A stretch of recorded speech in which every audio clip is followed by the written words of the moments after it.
Wonderful. Thank you very much, and welcome everyone to this very special edition of our Zoom dialogue called Another Step Closer to the Imminent Danger of the Outbreak of General War. Germany needs a new security architecture. We have expertise accumulated today with experts on nuclear weapons, on geopolitics, and on the general situation, because we're inching closer and closer to thermonuclear war, and we have to chart a course out of this zone of danger and tension.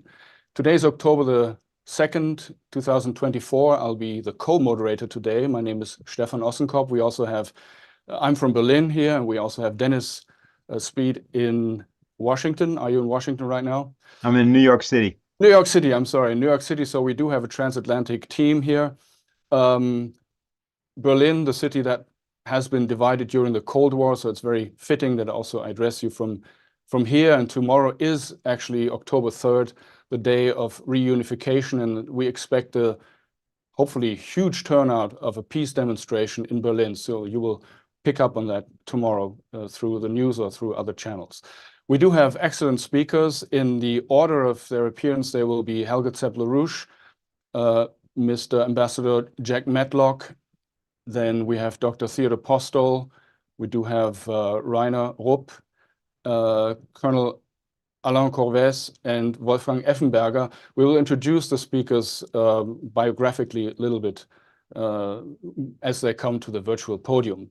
But I would like to give Helga Zepp-LaRouche, the founder of the Schiller Institute, author and journalist, now the floor to have an introductory remark. Welcome. Welcome to the extraordinary list of speakers, which I think are together uniquely in a position to discuss why we need a new security and development architecture if we want to avoid the danger of World War III. Jack Matlock, because he's the most important time witness of the period when it still would have been very easy to establish a new world security architecture. Mr. Postol, who is probably the world's leading expert on nuclear weapons, then naturally Alain Corvez, who brings in a refreshing view of sovereignists from France, which we lack in Germany, unfortunately, completely. Mr. Effenberger, who is a very stout historian and author of many books, and Rainer Rupp, who has a biography which gave him the opportunity to firsthand experience how quickly you could slide into a nuclear war, which he will tell us about. So we have right now cascading events, and they make clear that if we continue the way things are going right now, the chance that the situation is spinning out of control is extremely high. Now, the most hottest situation right now is Southwest Asia, which is spinning quickly out of control.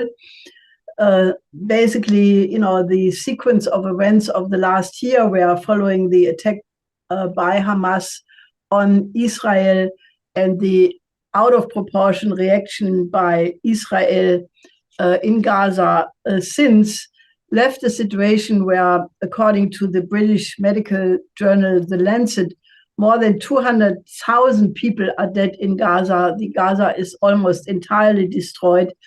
And now, following the attack on the headquarters of the Hezbollah, where, according to CNN, 15 2,000-pound bunker buster bombs were used to kill Nasrallah and an uncounted number of other people. According to the Israeli Channel 12, it was 85 bunker penetrating bombs, 1 ton each, which created a gigantic crater. And for me, that is sort of, this crater is sort of the image of the style in politics, you know, that you just bust your way in, you kill no matter what the consequences are. Now, naturally, this led to Iran on the 1st of October, answering several hundred ballistic missiles against Israel, aiming at 2 Air Force bases and the headquarters of Mossad.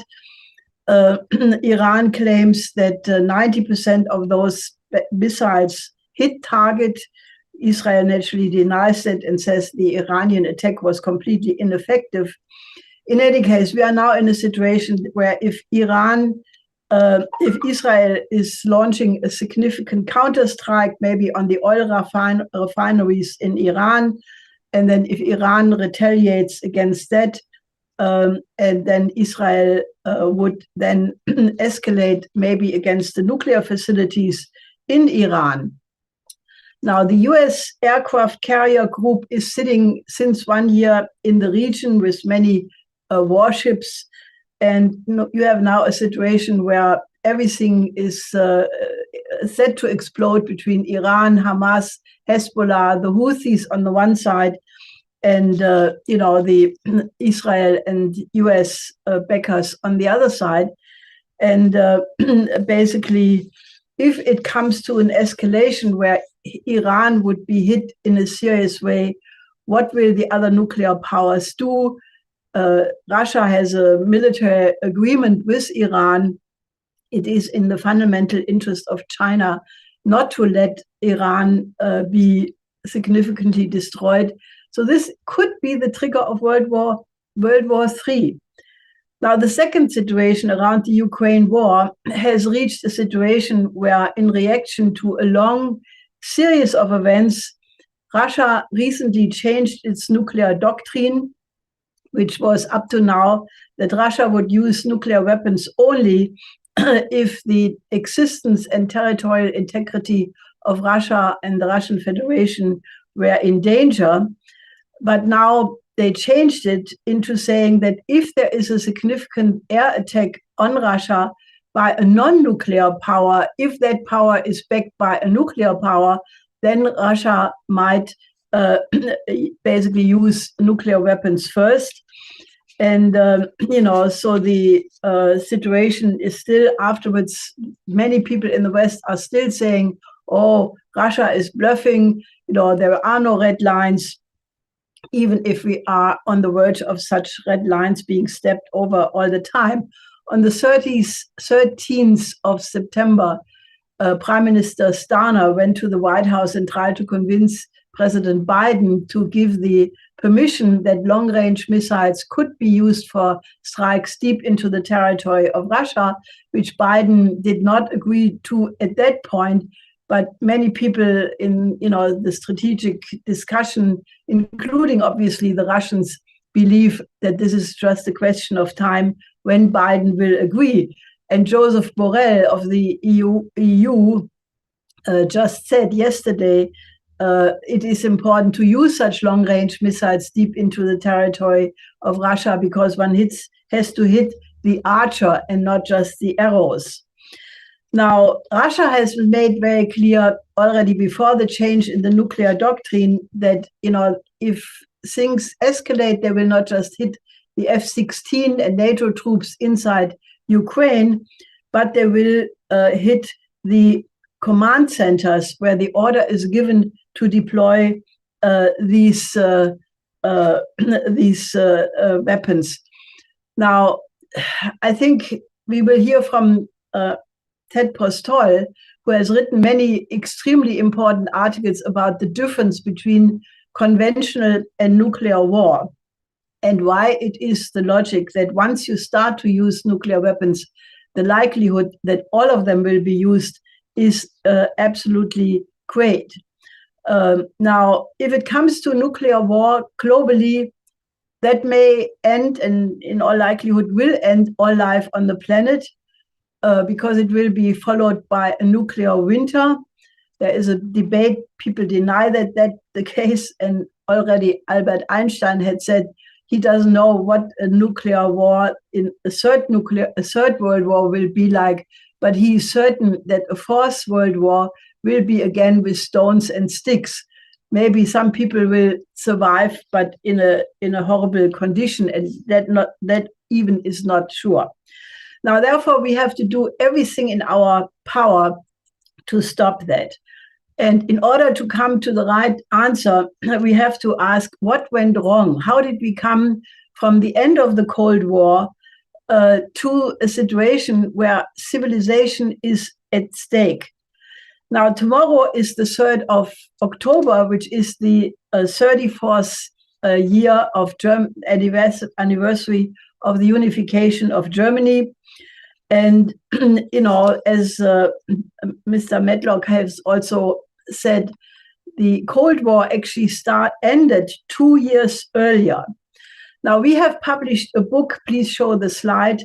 We have published a book about this called The Lost Chance of 1989, where we present the history of that crucial period, the end of Cold War, the German unification, our proposals which we had made in order to, you know, use that historical chance, which given present conditions obviously was not used.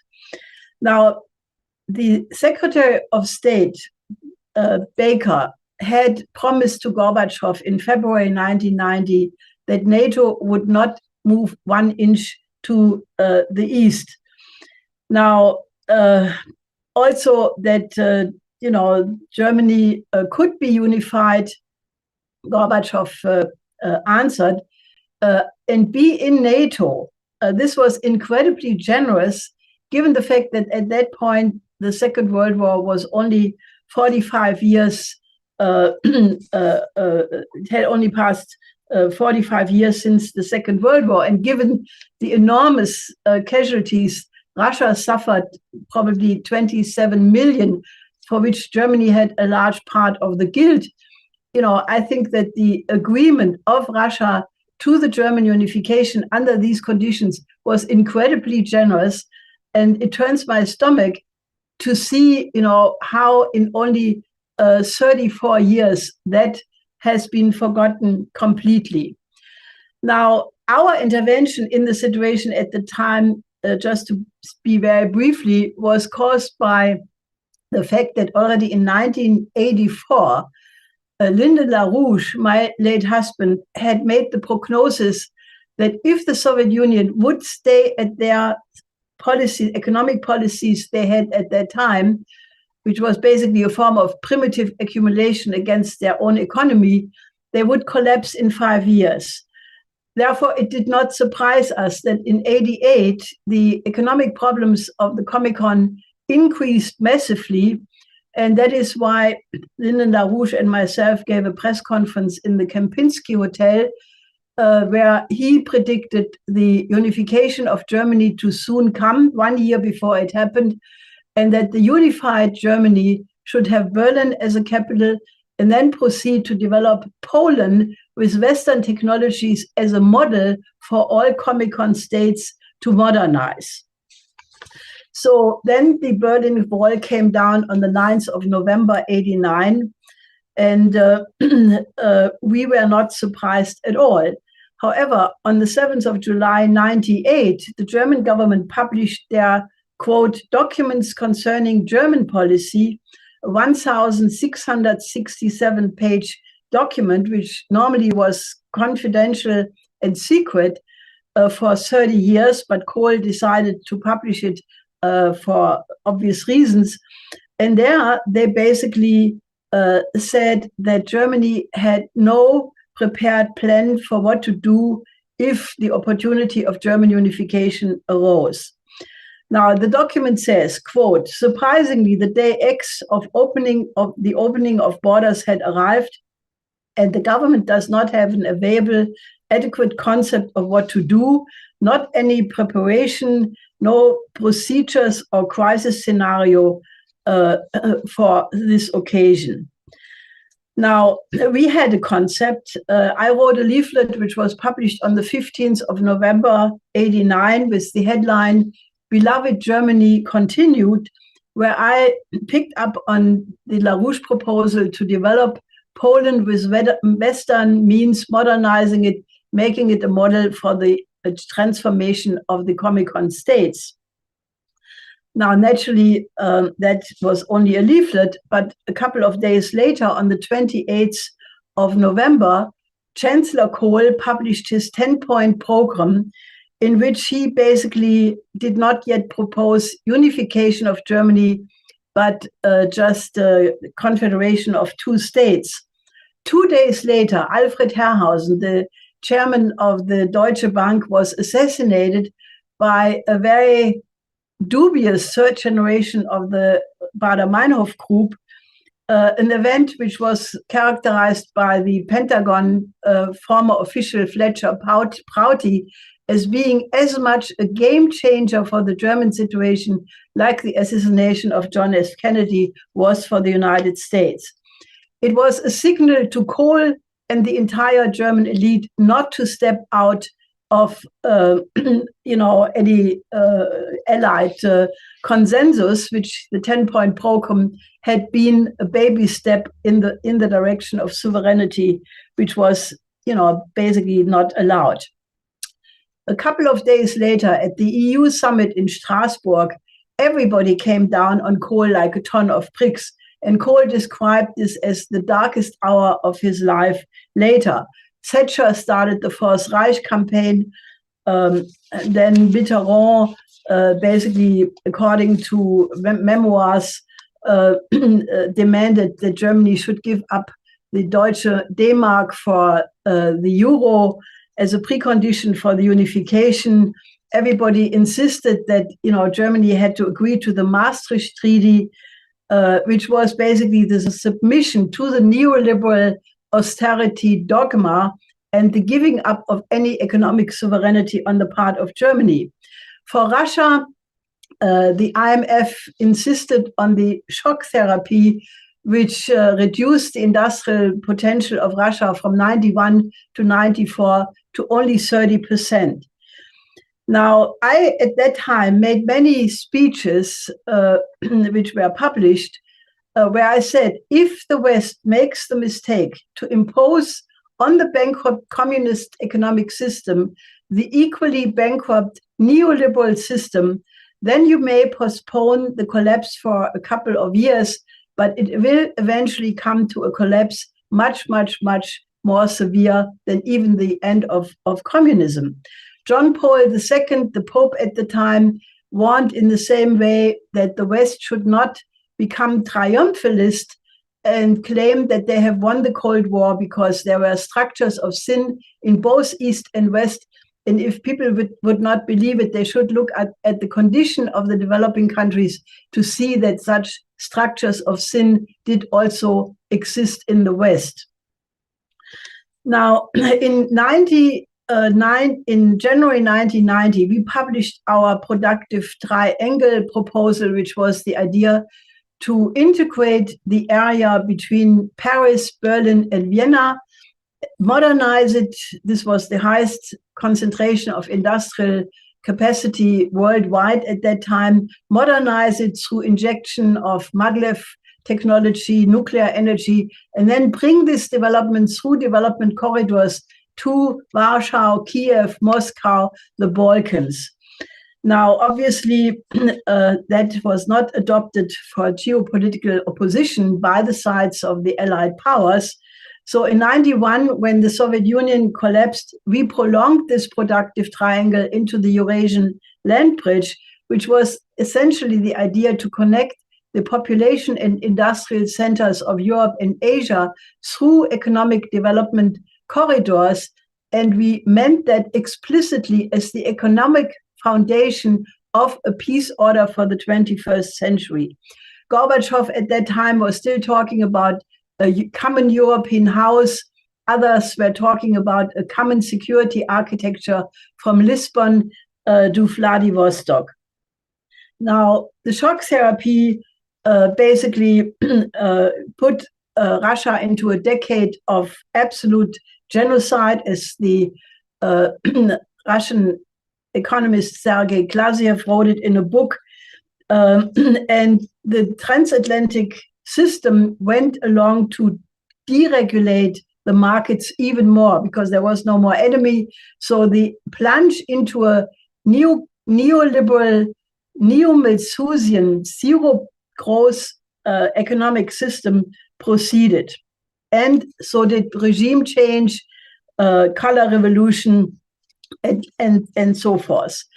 Now, China was the only country which picked up on the idea of the Eurasian land bridge.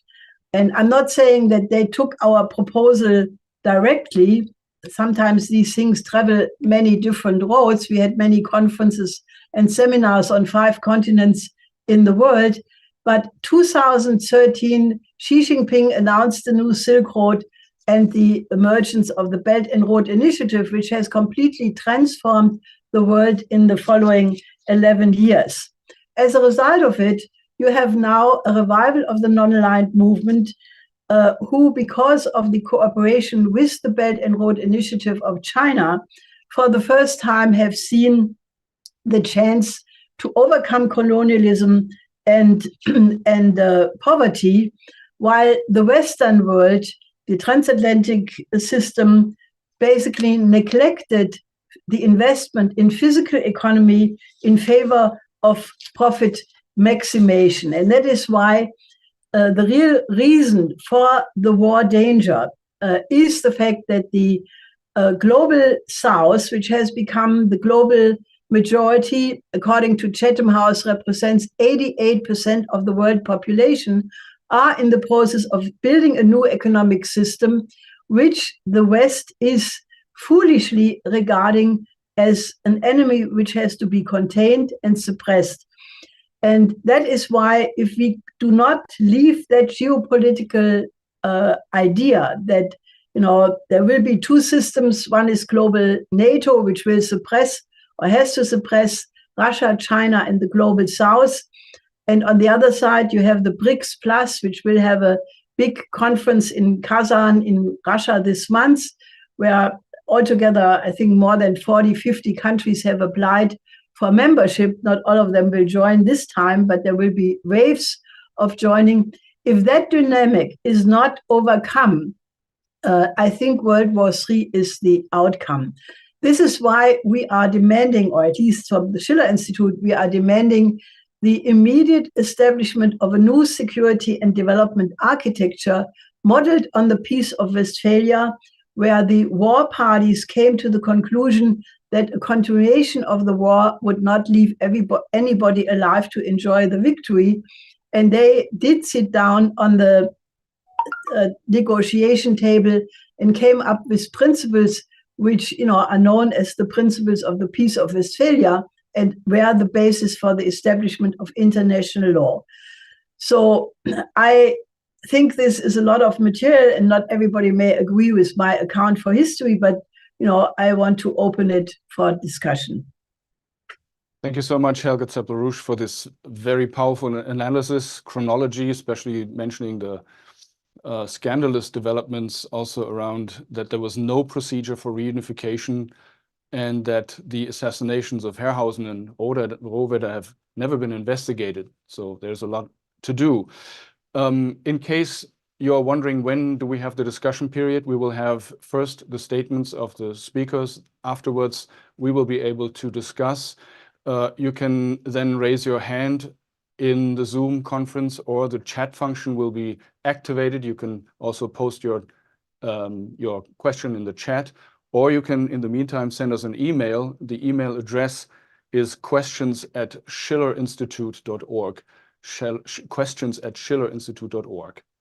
So without much further ado, I would like to give the floor to Ambassador Jack Matlock. He is a diplomat, a historian, former director of the Soviet Affairs Commission in the State Department, ambassador to Czechoslovakia, and then decisively 1987 to 1991, the ambassador to the United States. He is also an author of books such as Autopsy of an Empire, Reagan and Gorbachev, How the Cold War Ended. Ambassador, before I give you the floor, I would like to wish you a happy belated birthday, because yesterday was October the 1st, and you were born on October the 1st, 1929. So your 95th birthday. Happy birthday belatedly, and then the floor is yours. I think you have to unmute. Thank you very much. You know, Helga has described the situation, I think, so thoroughly and so accurately. It leaves me little to do except to elaborate on some of her points. I would simply say, first of all, that one of our historians has described the First World War as Europe sleepwalking into war in 1914. The current situation reminds me of that, because as all of these developments are developing, the war in Ukraine with the Western powers in effect waging war against Russia, then the violence in the Western Asia with what can only be described as a genocidal attack on the people in Gaza, and now growing hostilities and between Iran and Israel invading Lebanon. And then we have not so much violence in Asia, except reports that senior American military officials are talking about preparing for a war with China if there should be a Chinese invasion of Taiwan. I think this is an incredibly dangerous situation.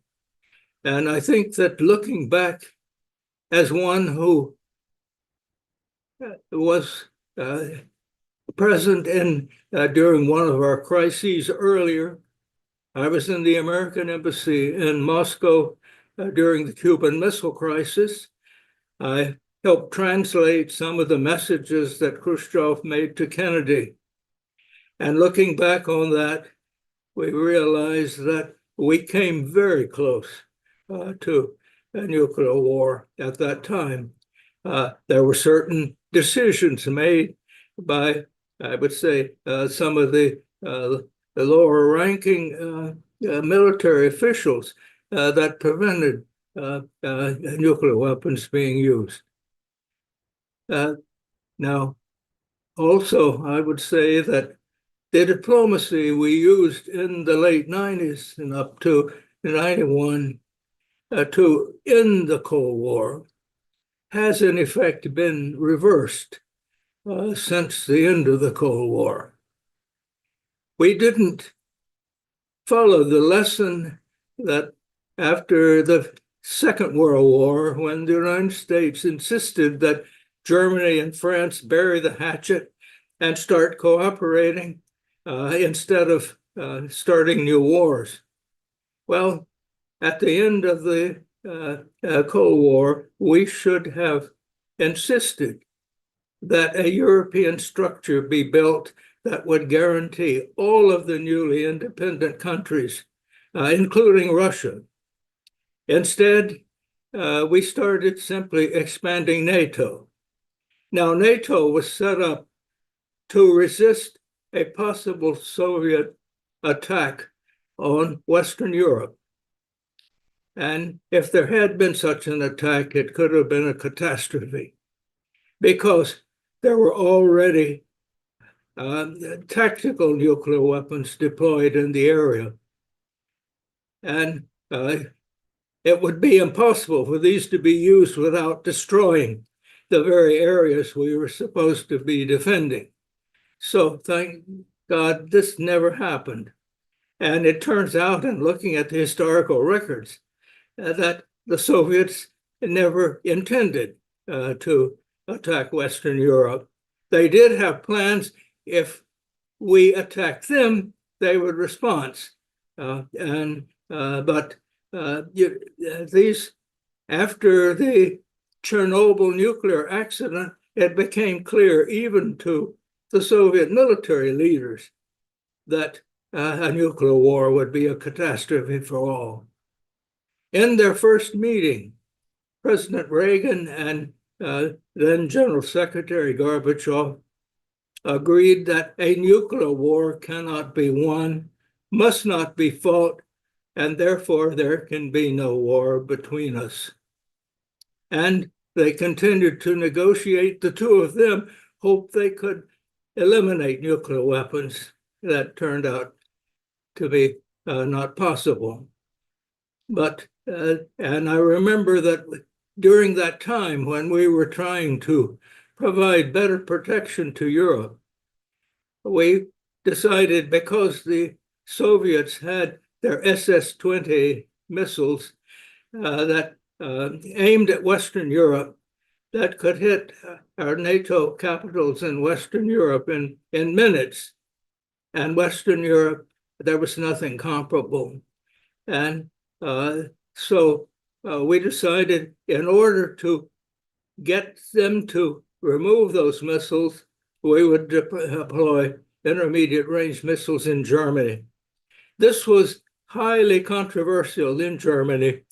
I remember then at that time I was working in the White House on all these security issues, and I was visiting Munich when there were demonstrations, huge demonstrations, nie wieder, nie wieder. They do not want nuclear weapons again, but the reason for deploying them was to get rid of all of them. And we did. We finally deployed, we made an agreement, and then both sides removed them all. The Soviets are moving many more than we did because we never deployed as many as they had. It really pains me today to see that the head of the Green Party, at that time the Greens were the most vociferous in arguing against those deployments, and now you have a foreign minister who is, in effect, threatening Russia with nuclear weapons. I cannot understand a decision to redeploy intermediate range missiles in Germany. I just boggles the mind that any German government would agree to that. It hasn't happened yet, and let's hope it doesn't. But I would point out that for Europeans to think that if nuclear weapons are used against them, the United States, any United States president would risk his country to the intercontinental missiles of Russia in order to retaliate in any direct sense. Well, I can simply say I wouldn't count on that. And the thing is that once these things start, if you begin to escalate, you are going to have the sort of nuclear war that destroys civilization, because there's no known way. If you keep one side retaliates to violence with the other side back and forth, there's no way to stop it. And I think we are at that stage now. Let me say further that it was a huge mistake for the West to expand NATO at a time when there was no threat from the East. And actually, I think Helga is right that not only American, but also British and German senior people, the prime ministers, the foreign ministers, assured Gorbachev that NATO would not expand to the East if German unification was decided essentially on terms set by West Germany. So these were simply forgotten, and the expansion occurred. And as in this century, the United States began to walk out of all of the arms control agreements that we had signed with the Soviet Union and the ones that were essential for ending the Cold War. We started in the 90s, leaving the ABM Treaty and then other treaties. We finally, under President Trump's administration, pulled out of the INFT on, I'd say, very shaky grounds, saying simply there were Russian violations, but they never defined exactly what they were. This was never debated. And when I think back the way all of these things during the Cold War were debated by our publics, by our governments, now they simply be passing. And all of our publics are concentrating on other things of much greater importance, of much lesser importance. So I would add only one thing in this discussion, and that is that I feel that my country, the United States, is very much overextended in the guarantees it has given the world. We are paying for almost all of our military efforts by debt. And our debt now is up to something like $33 trillion, which is far more than our gross national product in any given year. And what's more, that debt is increasing every year, and neither of our political parties has plans that would bring that budget back into balance. I think in the long term, that is unsustainable.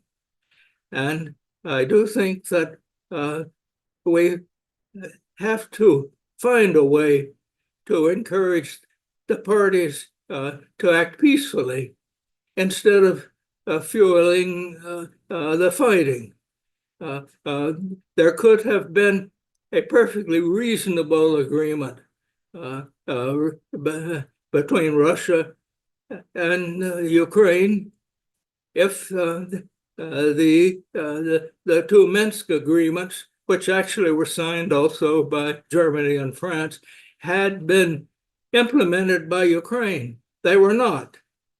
And instead, the Allies started simply supplying military equipment to Ukraine and in order to, in effect, continue the fighting. So that I think now that although it's a horrible thing, war anywhere is a horrible thing, and the war in Ukraine is damaging Ukraine much more than any other country. But one of the things that I think we hear now, I would not agree with. People say, if you don't stop Russia now, Russia will go after the Baltic states or Poland or Eastern Europe. That's nonsense. There's no evidence whatsoever. And anybody who really intimately knows the history of that area knows that Russia's relations with Ukraine and Belarus are very special. This is their neighborhood. And any Russian government is going to consider the possibility of a foreign military alliance and military bases in those two of their neighbors as completely unacceptable. We would not accept, we Americans would not accept foreign military bases in Mexico, for example. We probably wouldn't even accept them in South America. And why we can't understand that, I don't know. But let me simply conclude by saying that right now, I see no immediate prospect for these things turning. But I also have experienced in my lifetime quick turnings that were not expected. And let's hope that there will be some that are more encouraging soon. Thank you. Thank you so much, Ambassador Matlock. You are really a very unique witness of history and participator in historic developments. And you bring the right concepts to our forum that we can reflect on why we've gotten into this mess and how we get out of it. So thank you very much for your time. We will have you for discussions later on. So if you're new to this forum, you have tuned in our discussion called Another Step Closer to Nuclear Armageddon. Germany needs a new security architecture. And I would like, because I'm sharing this moderating work with my friend Dennis in New York, I would like to pass the torch to New York. Thanks a lot, Stefan. Welcome, everybody. to today's forum. We're all here for the purpose of initiating a public and international dialogue at the highest possible level, matters of life and death, the ultimate nuclear war. But these matters have to be discussed from the standpoint of something called statecraft. You need policies and programs, sure, but you've got to have them. They can only be truly understood from the standpoint of an agreement on the principles of a discourse. Helga Zepp-LaRouche has written the 10 principles for a new strategic and development architecture. We'll make sure that that's available in the chat for you, the link to that. And that was done 2 years ago to initiate the discussion, to define a pathway of inquiry. And what we're trying to do is bring you, and I think that's what's happened today, people who have not only the experience, not only the expertise, but they have the passion and the commitment to change policy. Our next speaker, Dr. Ted Postol, Professor Emeritus of Science, Technology, and International Security at the Massachusetts Institute of Technology, is one of the best known people in the world on the question of the issue of nuclear war, what it really does, what it really means, and why you have to be, shall we say, a bit touched in the head to believe that it can ever be limited. He's a recipient of all sorts of prizes and so on. I want to reference just two. The 1995 Hilliard Roderick Prize in Science, Arms Control, and International Security. That was from the American Association for the Advancement of Science, which talked about his, quote, outstanding contributions that advance our understanding of issues related to arms control and international security. And then there's another award, I believe it's 1990, which was the American Physical Society's Leo Szilard Award, which was for incisive technical analysis of national security issues that have been vital for informing the public policy debate. Well, that's what he's here to do. We're happy to have him. And so, Professor Postol, you now have the floor.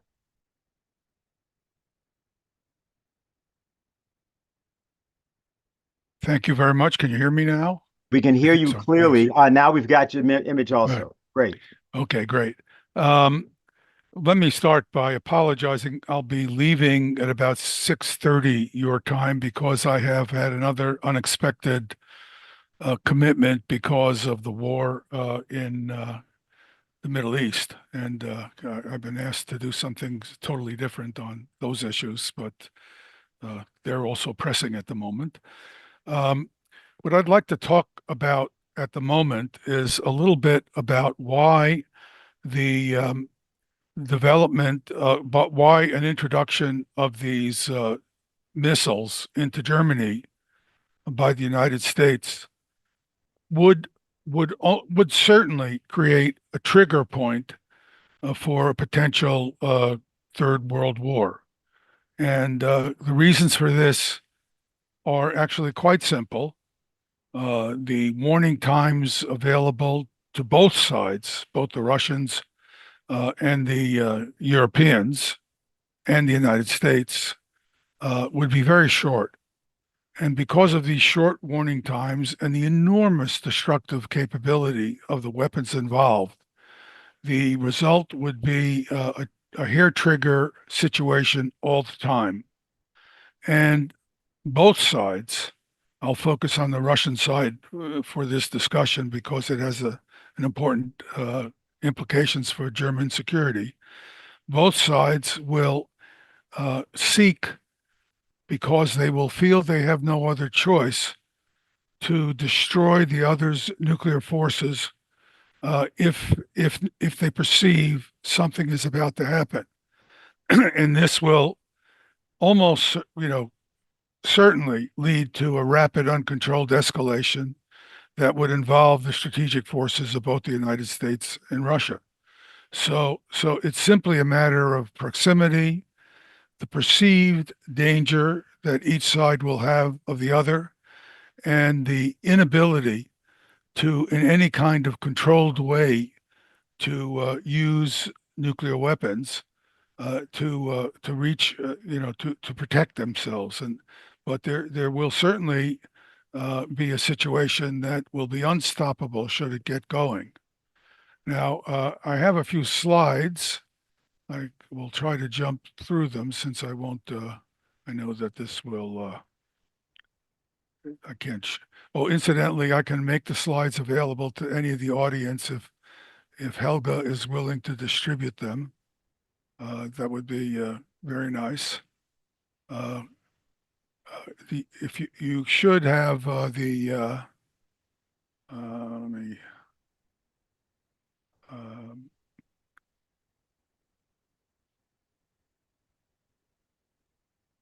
Yes, we have a graphic up on the screen. Good. All right, that's good. And so basically, what I'm concerned about, what I'm describing in this talk, is the U.S. deployment into Germany of these mobile nuclear armed missiles. Now, right now, what people are saying is they're not nuclear armed. That's basically ridiculous. They will be nuclear armed. They have to be nuclear armed because if they're not nuclear armed, they have no meaning of any kind. I want to be clear. The numbers of these missiles and with conventional warheads cannot possibly make any kind of significant difference with regard to the military balance. There are just much too few of them, and their capabilities are much too small. So these weapons will be very quickly turned into nuclear weapons. And unfortunately, my country, as Ambassador Matlock has also said, cannot be basically trusted to not suddenly change the rules of engagement. And there's no way, in my judgment, that these missiles will not be nuclear if they are deployed. So that's something very important to keep in mind. If you look a little bit at what these particular missiles are, they're going to be in trucks where that will carry canisters that can be turned vertical through the roof of the truck and launch. Now, an important thing about these trucks is that when they are on the road, they will be extremely difficult to distinguish from commercial trucks that are carrying, civil commercial goods. That's not an accident. They're intended to be very difficult to determine whether or not they are civil units, because one of the ways to hide these trucks is to simply make them look like commercial trucks. This means that the Russians, if they began to become concerned that these trucks were setting up in different locations the locations would be kept secret as best they could, but the Russians would know some of them for sure. As long as the Russians see this happening and they choose to try to deal with this, what they are likely to do, almost certainly, will be to try to destroy these units before they are used to attack Russia. So this means there could be a very wide use of nuclear weapons on German soil. Now, the thing about these particular missiles that they're carrying is, I don't know if you can see my cursor. Can you? I guess not. No.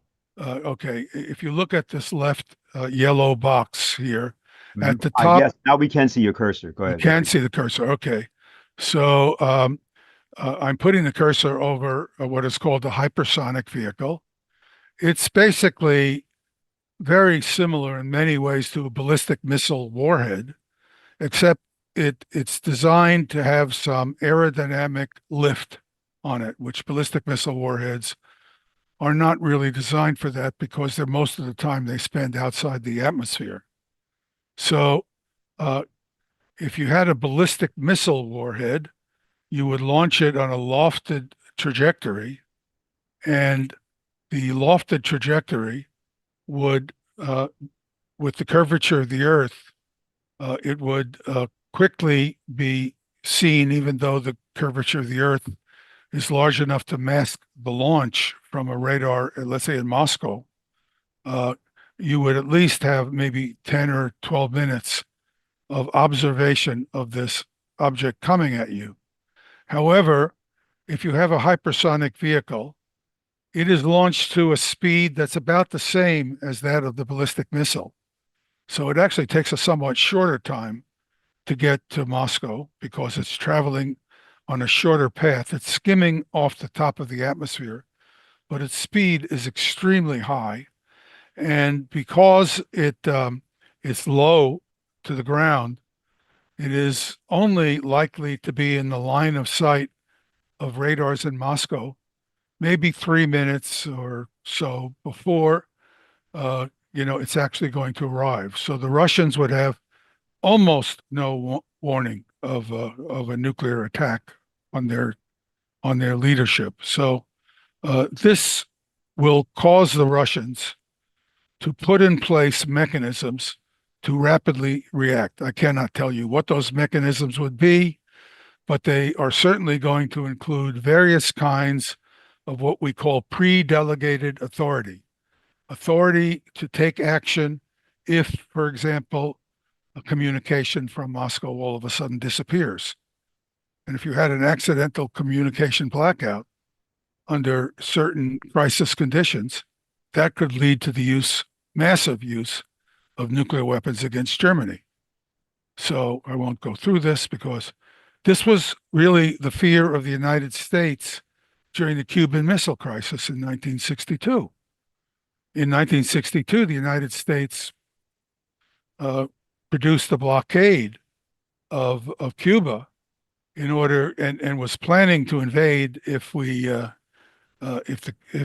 Russians did not back down to stop the nuclear weapons deployments in Cuba, because the warning times would be so small and unacceptable for the United States if nuclear ballistic missiles were launched from Cuba. Now, fortunately, Khrushchev had been through a war himself, and he understood, as had incidentally John Kennedy had been through a war. And both of these experienced presidents, both of whom had been soldiers, understood how quickly things could get out of control. Now, just imagine what might have happened if Khrushchev told Kennedy, well, Cuba's none of your business. You have no right to tell us not to put nuclear weapons in Cuba. World War III could have happened at that point, because the United States would have certainly invaded.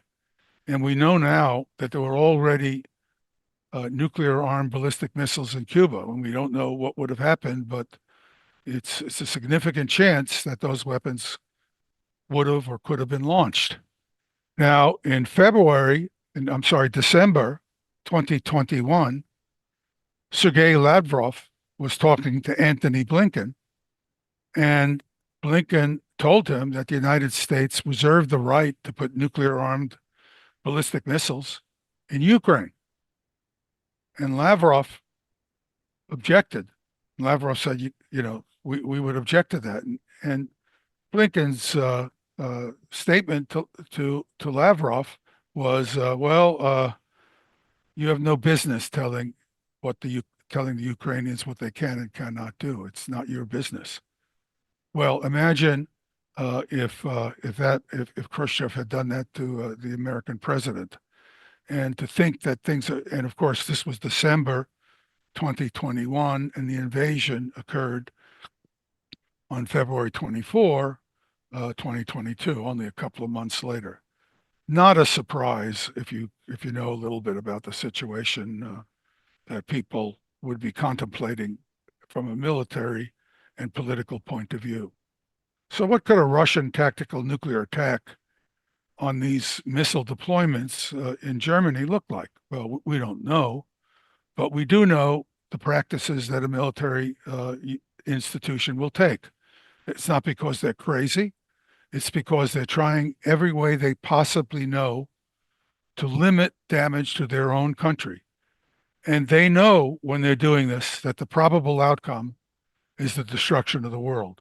Anybody who thinks these soldiers don't know what they're doing and don't understand the full consequences of what they're involved in just doesn't know them. I worked shoulder to shoulder with Americans who did this, soldiers, and they knew exactly what they were facing. And they would have done their jobs, but they would not have done them with any sense at all that the world was going to be, was going to be the same place, or they would even be alive, or their families would be alive. So the idea that these soldiers are somehow don't understand the consequences is wrong. My experience is the civilian leadership at the Pentagon are the ones who don't fully understand the consequences. So here is, for an example, it's a notional idea.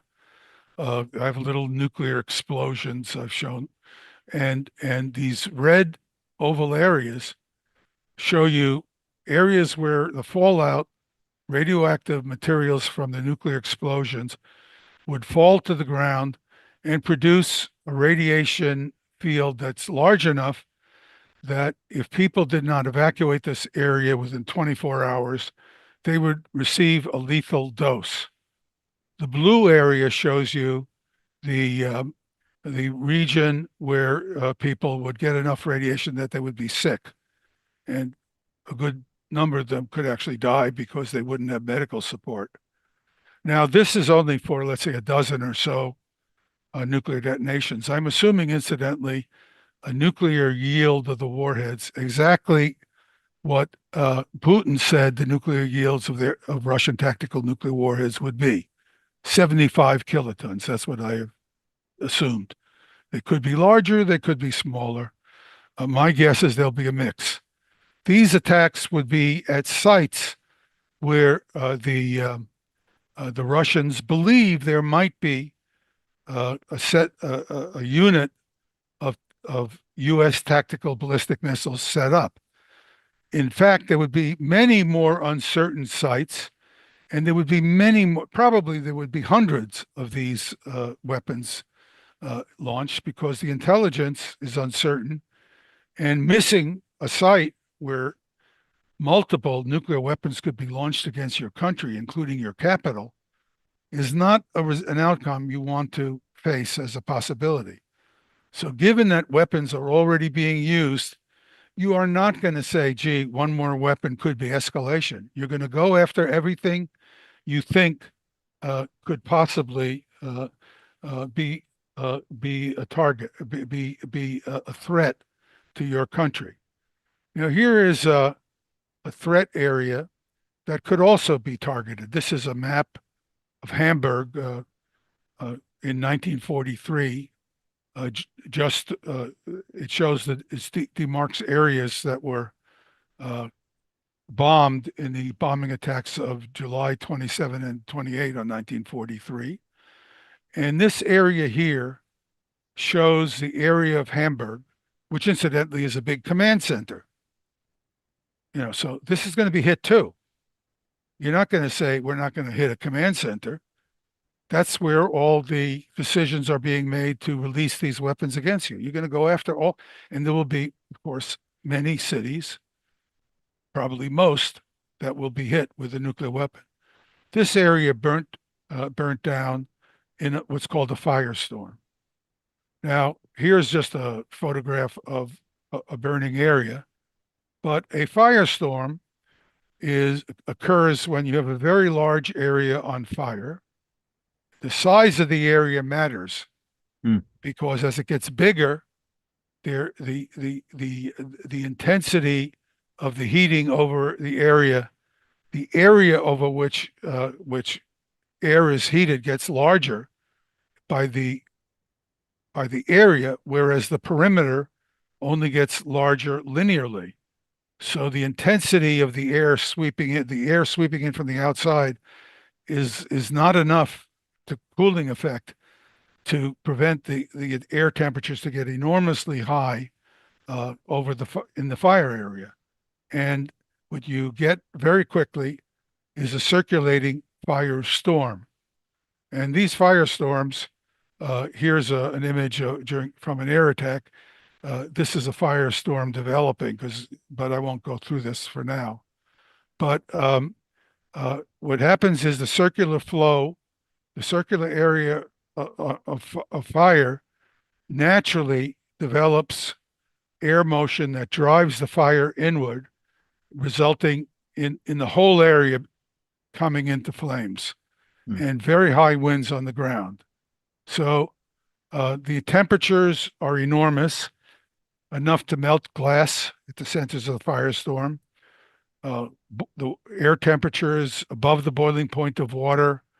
The wind speeds are at hurricane force, and people, even in shelters, they get trapped because they can't go out of the shelter. There's nowhere to, the air is so hot and the winds are so high, and they literally get roasted in the shelters. And this is what we saw in Hamburg, Dresden, and other German cities that were firebombed during World War II.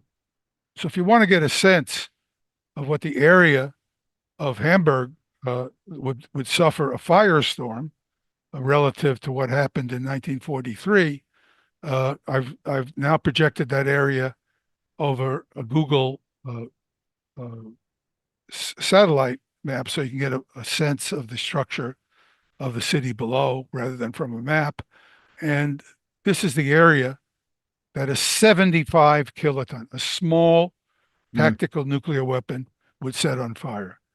The fire area on the ground would be much more intense than what occurred in the firestorm area, which was much smaller during the 1943 horrifying attack.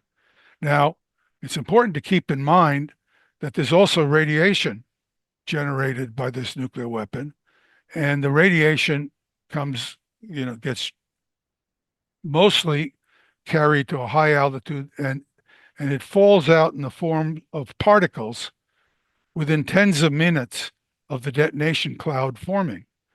And this area shows you, it's close in.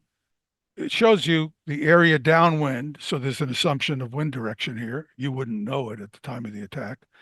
And it shows you the area where people would die from fallout exposure within an hour, because the radiation intensity would be so high and it would be arriving so soon.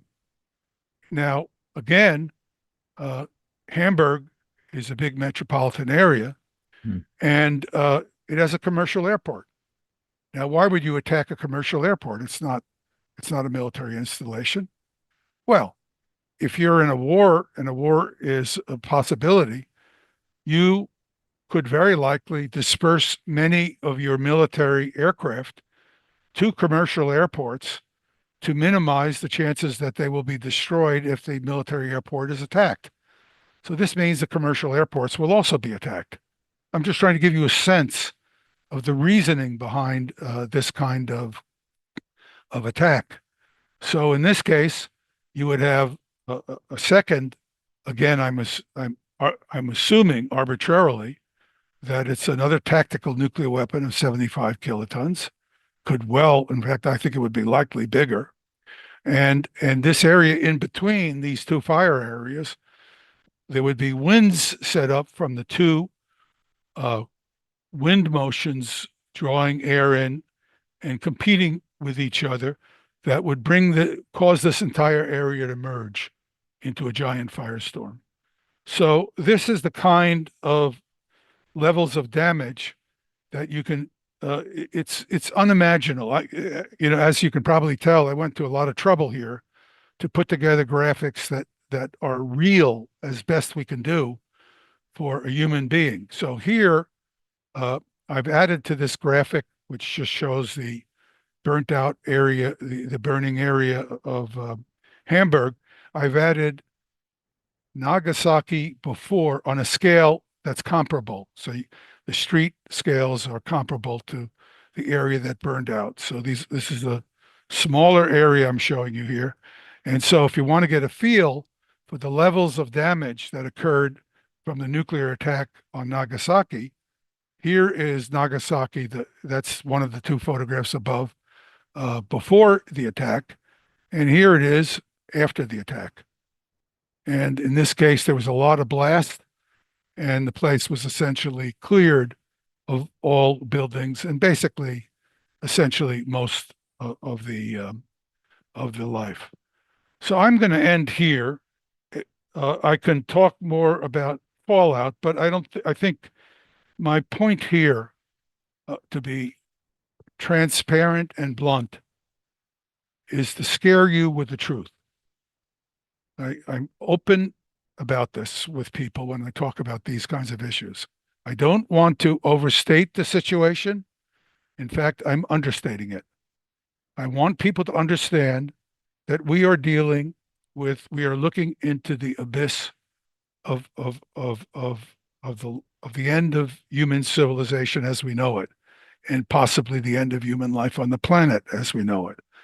And I'm trying to be as candid as I can be with these graphics, not exaggerating them, but just to give you a sense of what could occur. And this is why I totally agree with every point that Ambassador Matlock said earlier. And Ambassador, if you're still there, I'm very good friends with a close friend of yours,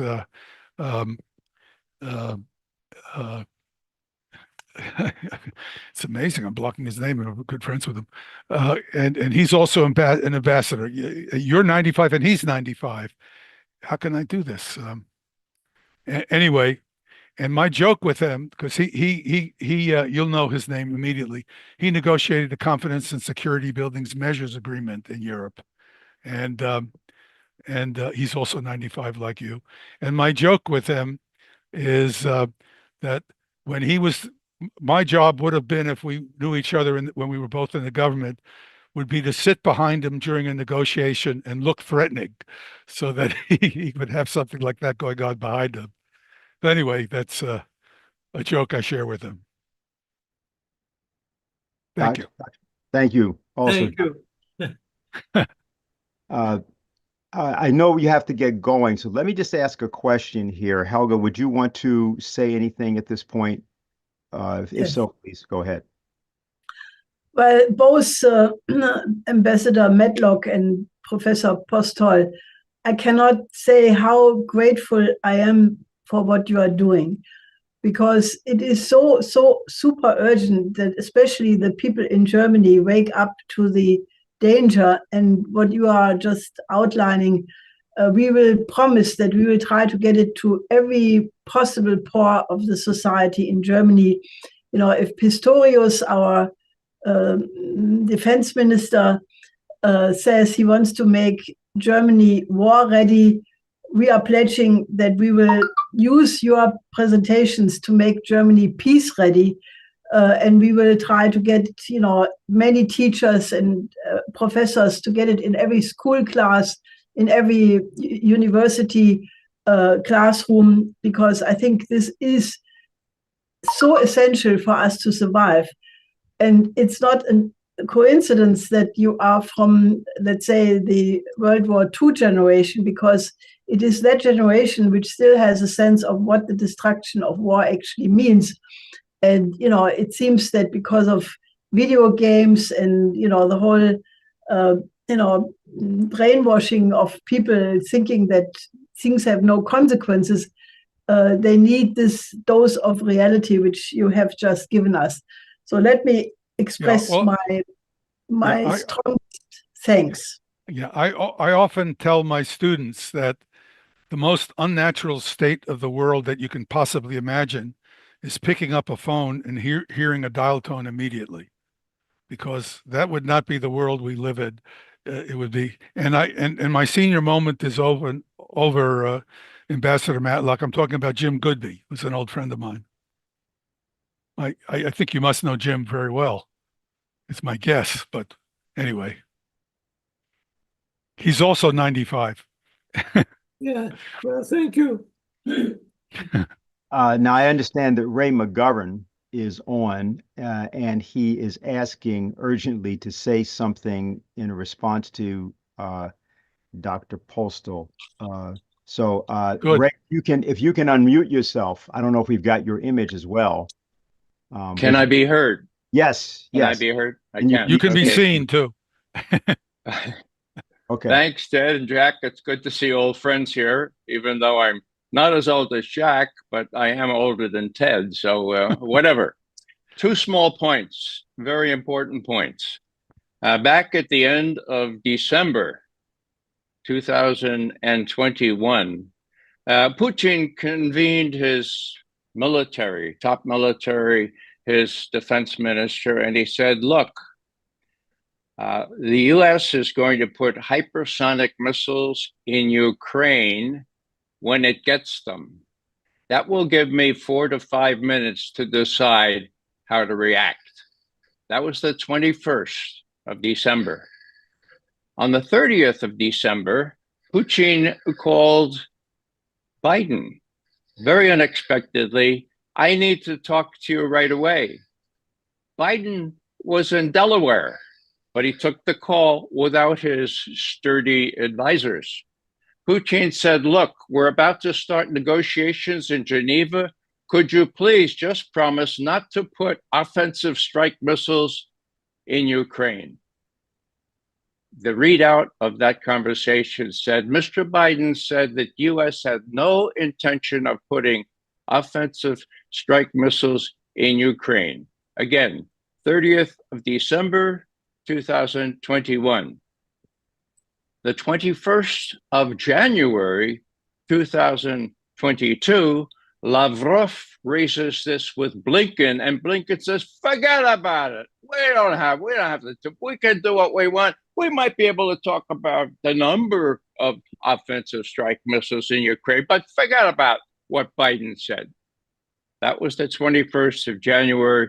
The 12th of February, Biden and Putin had their last direct conversation, and the readout said that Biden would not discuss the business about not putting offensive strike missiles in Ukraine, nor would he discuss anything about having Ukraine in NATO. And of course, 12 days later was the offensive into Ukraine by Russian forces.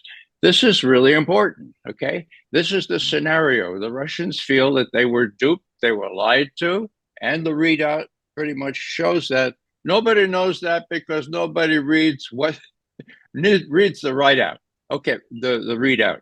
Now, the second point is equally important. This is a two against one situation, folks. There's been a tectonic shift in what the old Soviets used to call, as Jacques will remember well, the world correlation of forces, okay? What am I saying here? We're talking about Typhoon missiles, okay? What did the Chinese say about this one day before Putin made that very important speech about revising Russian nuclear doctrine? I'll tell you what they said. Not many people know this, but Maria Zakharova, the foreign ministry spokesperson, said, Russia's partnership with China is not aimed at any third country, but the two countries could combine to respond to threats from the United States. Quote, I would like to remind you that Moscow and Beijing will respond to, quote, double containment by the United States with double counter action, end quote. Whoa, this is unprecedented, folks. Never have the Russians claimed to have the equivalent of a mutual defense treaty with China. I will go on one more sentence because this is important. The Typhoon, this is Zakharova, can fire nuclear-capable Tomahawk missiles, which have a range of over 1,000 miles. The U.S. recently deployed a Typhoon system to the Philippines and is planning on sending missile systems to Germany by 2026, which Russia views as a major threat, and sotto voce, so does China. So just to put a global perspective on it, this is really serious. Ted has shown you the graphics and the pictures, but this is what they're publicly saying. It's very little covered in the press. Thank you for indulging me, for letting me give you the benefit, whatever, of media analysis, which is simply looking at what Russian leaders say and what American leaders promise. Thanks. Let me put a little ice on your cake, Ray. First of all, thanks a lot. It's really important, the details that you added to my incorrect description. So all this is going to do is make it absolutely clear to the Russian military who will be fully informed on this, to strike as hard as they possibly can in case something happens. It's just gonna, it's gonna be absolutely no restraints at all if they feel that they either have to preempt, or if they feel that they are striking back at an emerging attack. Everything will go up completely. There will be no control of any kind. The escalation will be complete, 0 to 1. Anyway, that's just a comment, side comment. All right. Well, thank you very much. And I think we will go back to Stefan. I want to thank everybody for what is an extraordinary exchange that's already occurred. We haven't even gotten to the process of the full discussion, and we have several other speakers. So, Stefan, I'm going to turn this back over to you. Thank you, Dennis.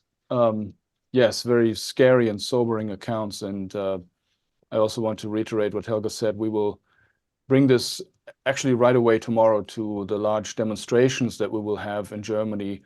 The peace movement needs these kinds of shocking information, and they need to bring it to the general public so that there is actually that the response is on the same level actually to counter this. And anyway, so I just wanted to preface the next speaker with these short comments.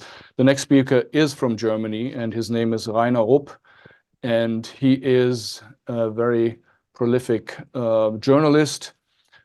He is probably best known for being the most important spy of the GDR Foreign Intelligence Service, and he worked for years at the NATO headquarters in Brussels undercover. So it was only in 1993 that documents revealed his identity. And so we're very fortunate, very happy to have you here. If you have anything to add to your biography, I didn't want to just point out, but please go ahead. And we are looking forward to your speech.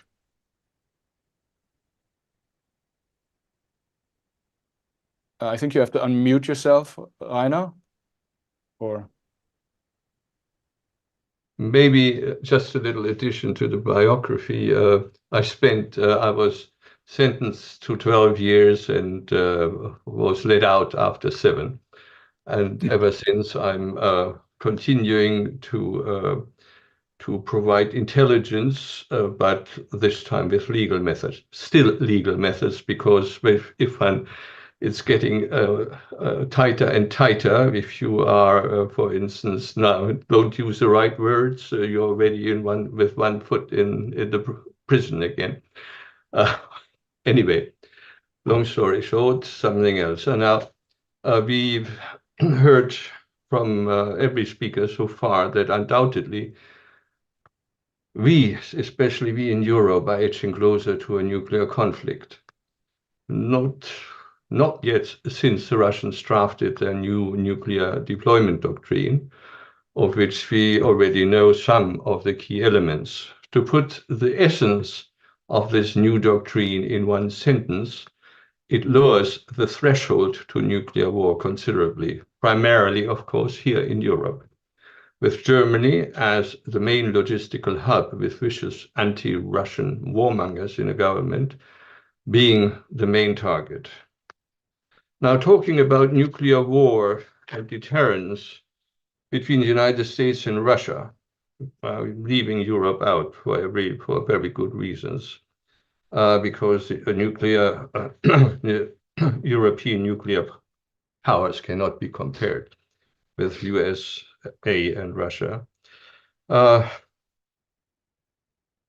In talking about nuclear war and deterrence between USA and Russia, we have to keep in mind the persistent US warmongering of maintaining nuclear primacy and the dangerous rhetoric that the old neocon madness of the early 1980s, namely launching a nuclear decapitation strike against Russia's command, control, and communication centers, has resurfaced again in certain think tanks, US think tanks, and I fear this matter never really has disappeared in the minds of many warmongers.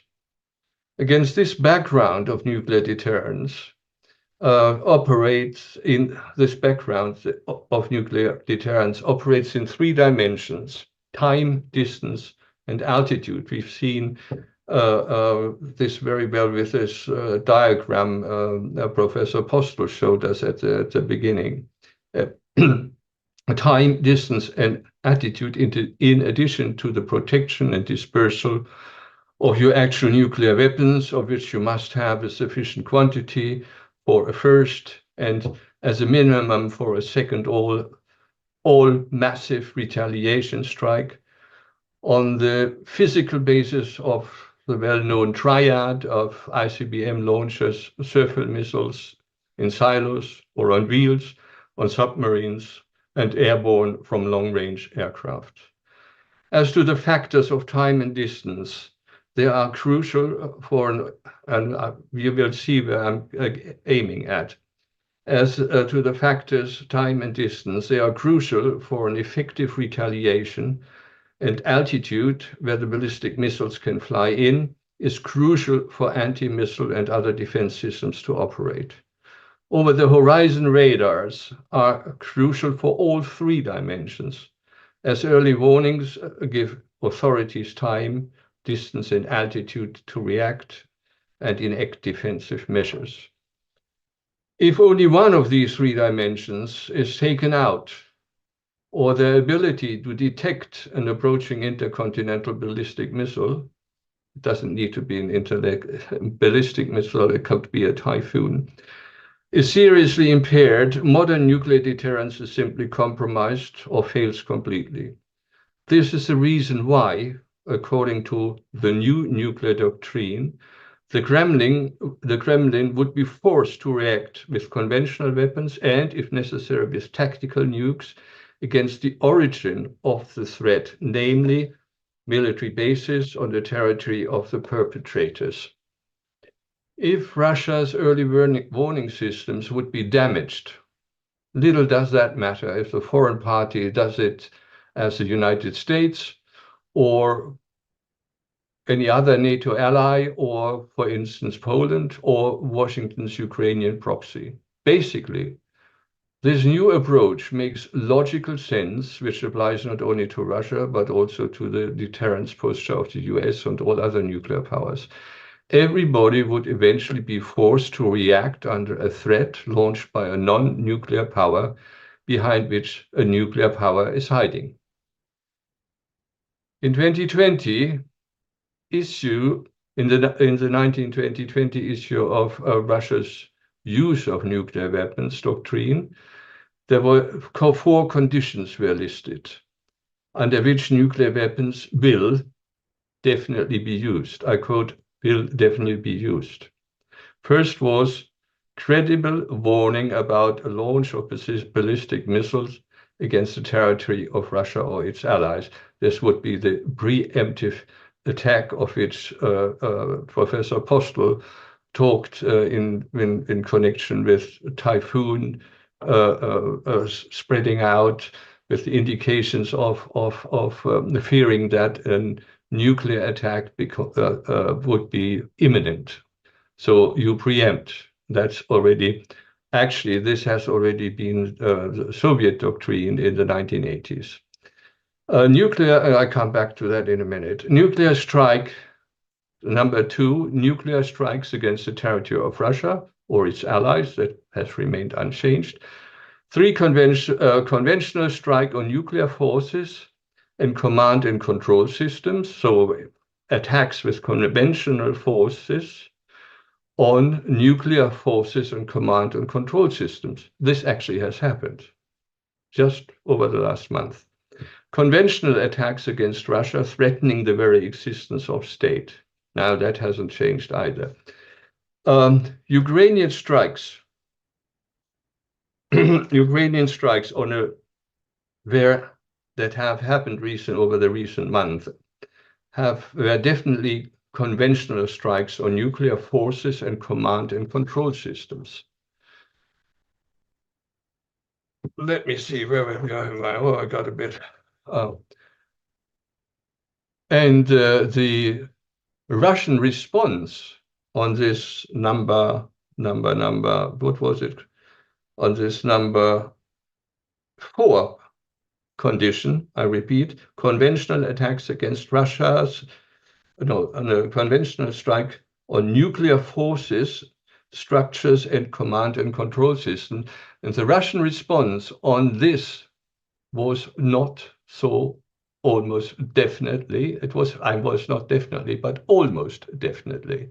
They didn't do anything. So this almost definitely had a leeway in, it was unclear.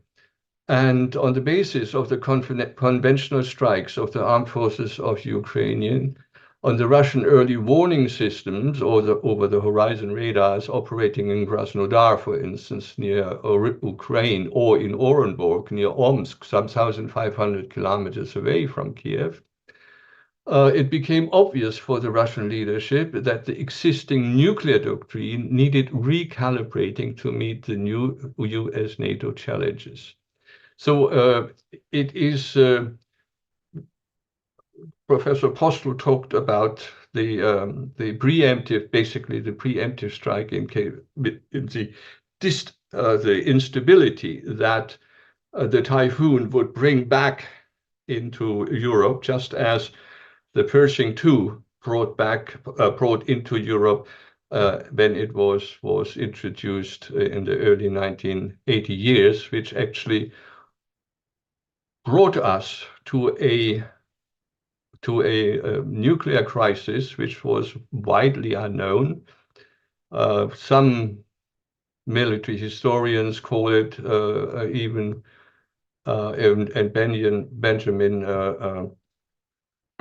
what was the name? The Ray, you should know him, the chief historian finally of the CIA, who did a very lengthy paper, wash-up paper on this crisis, the re-enable Archer crisis. They called it even more dangerous than we were closer at Armageddon as during the Cuban crisis, for the very, that is my interpretation, for the very reason that hardly anybody knew that we were close to to Armageddon. Whilst the Cuba crisis was widely known, discussed in governments, in soldiers, etc., the re-enable Archer crisis was considered, and as this is perilous right now, the NATO and especially the United States didn't know anything about the belief, the firm belief of the Kremlin that a preemptive nuclear attack with the Pershing IIs to eliminate the command and control and communication centers of the Soviet Union was imminent. After the reunification, we found actually it became known that at the time there was the Russian nuclear armed fighter bombers were already running on two Soviet air bases in East Germany. We're waiting for the start to go hunt down the Pershing IIs, which had actually been during the Able Archer maneuver dislocated into the field, made ready for start. But it was, there were a whole, very intelligence agencies work. You have a number of indicators, etc. And the board of the indicators for the imminent nuclear attack was changing from orange to red in the KGB and GRU situation rooms, and they were really ready to go.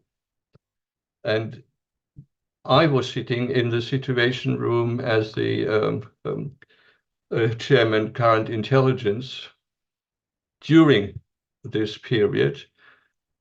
And I didn't see any preparation for an attack. NATO would have known something, even if it had been an American, a single American strike without Europe, or without NATO knowing, or Germany knowing. It couldn't have been hidden. And therefore, I was in contact every day, every evening, and with headquarters in East Berlin. And they communicated the situation. I had provided documents, etc. And anyway, the situation was finally, the Russians stood down, and it didn't come to this war. But I see the parallels now. I mean, our governments say, oh, the Russians are bluffing. You said it, Helga. The Russians are bluffing, don't believe them, etc. They've been bluffing before. They didn't do anything when Ukraine had the raiders in Krasnodar. They didn't do anything when the Ukrainians hit the nuclear bomber base in Angels, etc. So they're afraid. They're afraid. And NATO is still the strongest, and the American and the Patriots are. I mean, I'm thinking about the Patriots in this respect. I really admire you, Professor Postol. I followed your how you debunked the Patriots in this glorious gloriously presented defeat of the Scud II over the skies of Israel. And you were courageous. Courageous man, because I followed also. I know what your subsequent, how they try to censor you and get you out of the way. Anyway, I mean, a story not so well known, but maybe for people who listen to it should now look into it. Anyway, these are the kind of things. And now I also participated again in our Wintex exercises, NATO winter exercises, when we trained for nuclear war, first use nuclear war in case of conflict in Europe. And it was, Wintex always had only one purpose: to smooth the nuclear release, the legal and technical and military nuclear release mechanisms in NATO, so that no member country could suddenly stand up and say, no, you can't use our base for this, that, because smooth it out, so in a case of emergency, you could go. And the actual use of nuclear weapons, when my first participation in Wintex, it was, I think, 1979. We only used one nuclear weapon on Eastern Europe, on Russian forces in Eastern Europe, and then the game was over. And in the latest one in 1989, we used over, I think it was 153 tactical nuclear weapons in 2 waves, with a time lag, or with an interval of 3 months, 3 days. And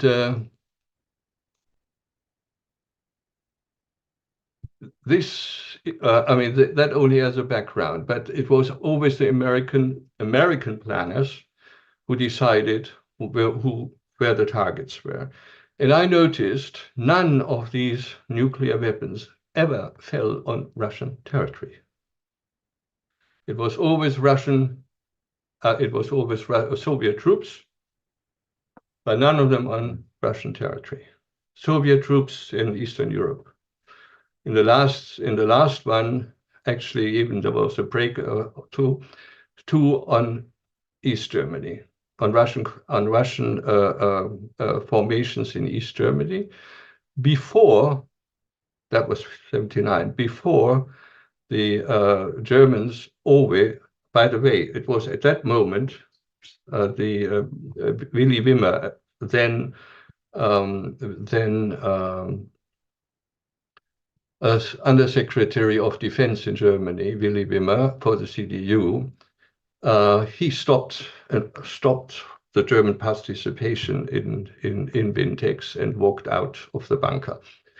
He was the head of the German participants in the game, and walked out of the nuclear bunker near Bonn at the time. And but never any nuclear weapon on Russian territory, because it was quite clear. American nuclear planners knew that from the moment we hit Russian territory, we're going to get hit ourselves. That was clearly in Soviet doctrine. So I think I stepped over my time already. Thank you. Thank you, Rainer Rupp. Before we proceed to the next speaker, I would like to say, Dr. Postol, you mentioned in the beginning that you had a time limit. You said 6:30, but do you have to go now? And if so, do you want to respond quickly so that you are flexible in exiting?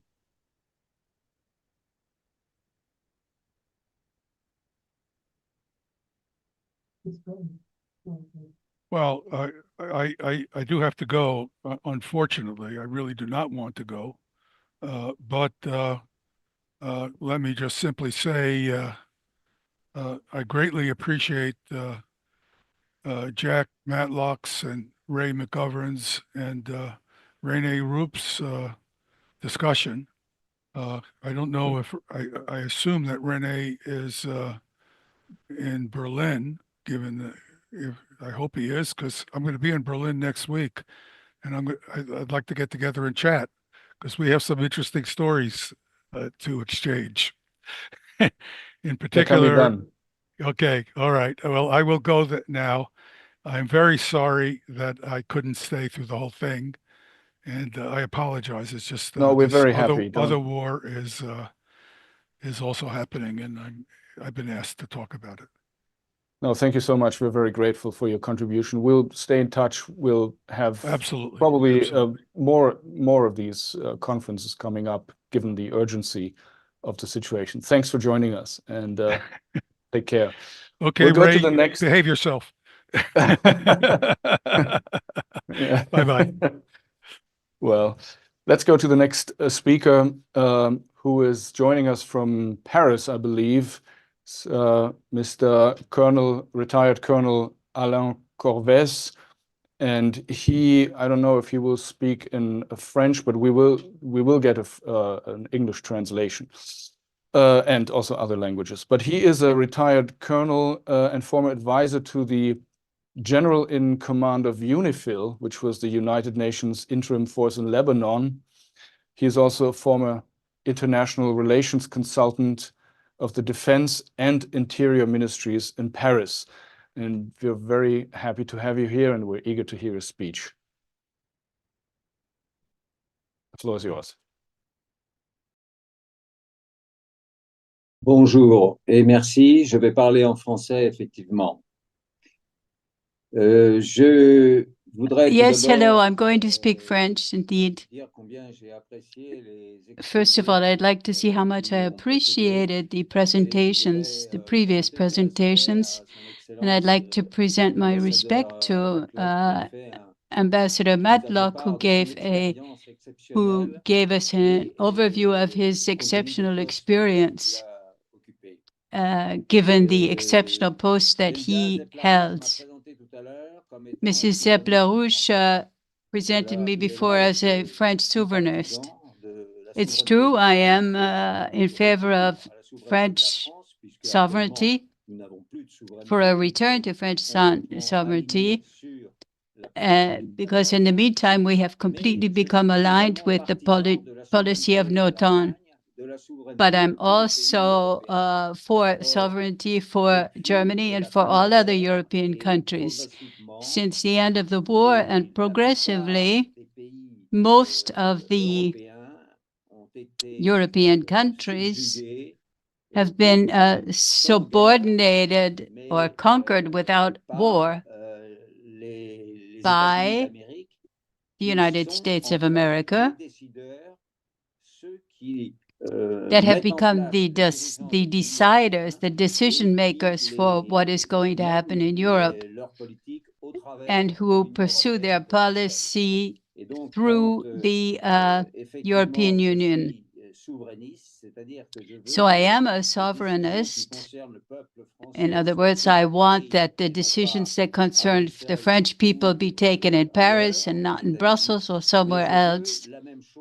And I want the same thing for other countries in Europe, because this is the only way to avoid the mistakes, the strategic mistakes we see right now. The world is now ruled by the United States. They're losing power and influence. They've understood that their influence is diminishing, and that's why they are adopting such an extremist policy, in particular in Ukraine and in the Middle East, because the two conflicts are associated, are linked. They have the same actors. So I want to say that the situation is very serious because the Zionists who have right now, the Democrats in Washington have taken power and they are pushing Israel into this insane policy. We should not forget that Israel possesses the atomic bomb. So the risk of a nuclear war is not only between NATO and Russia, but also between Israel, which could threaten or even use its nuclear weapons in a kind of suicidal measure in order to get out of the dead end they're now in, because it is a dead end. And the United States is too, because the United States is 100% behind Israel and behind the current bombing. Let me come back to what Professor Postol said about the danger of nuclear war and the importance of making that known to the populations of Europe and of the entire world. Because most of the time, the people are not really aware of the nuclear danger. And do not realize that this could be the end of the world. I often recall that Jacques Cheminade, my friend Jacques Cheminade, also often recalls the quote of General de Gaulle in Mexico, where he told the students at the university that the future of humanity lies in cooperation. Unless humanity destroys itself before an incredible disaster, which would have been nuclear war. And he said that the future is cooperation among nations,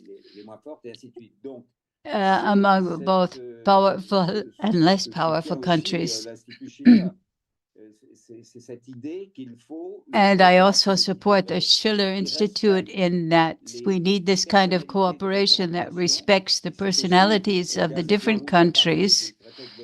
Mrs. LaRouche talked of the Westphalia Peace, and that means recognizing that there can be different structures, different civilizations, but that we are all on the same planet, on the same earth, and we have to cooperate in respecting all others. Now, the propaganda with which the United States has subjugated the European countries has been transmitted through the power of the media, French television, and I guess the same is true for Germany and Italy and so on. They want to relay the American domination over the planet. The implications are obvious, and the world is now refusing this domination by the US, and this is seen in the attempt to by those powers to delay the end of their domination. So the situation is very, very serious, in particular in the Middle East. It's very dangerous. Iran has shown its enormous capacity. Although it doesn't have the nuclear weapons, it has an enormous capacity of destruction over Israel. And Israel might be tempted, therefore, to use the nuclear arm because these people are not reasonable. And they are operating in a strategy does not take into account the interests of other countries. Putin recently said that he could not negotiate with the West because the people are not reasonable.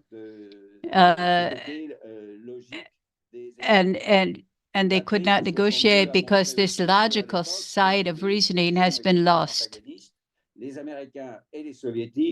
Now, the Americans and the Soviets at the time were able to talk, to negotiate in order to avoid nuclear war, for example. So we need the populations of all countries, in particular in Europe and in France, to become aware of the fact that their leaders are ready to wage war against Iran, against Lebanon, against Russia. But the people will not accept this. They want to have to reestablish normal relations. I cannot stay with you very much longer, unfortunately, because I have another conference, but I did want to convey this much to you. Thank you very much, Colonel Alain Corvez. Thank you for your contribution. Thanks for coming on, despite your time constraints. We do have a speaker from Germany coming up, and afterwards we will open the chat for your questions, and then you can also use the so-called hand, the Zoom virtual hand that you can raise to pose your question to the remaining speakers. The next speaker is Wolfgang Effenberger. He will speak in German. We will get translations. And he is a trained military officer and civil engineer. After 12 years of military service, he left the German army and became a teacher at a technical college. And for almost 25 years, he has been a very prolific author, publicist. His most known books include The Underrated Power, Black Book, EU and NATO, and Geo-Imperialism. So, Mr. Effenberger, we are eager to hear your remarks.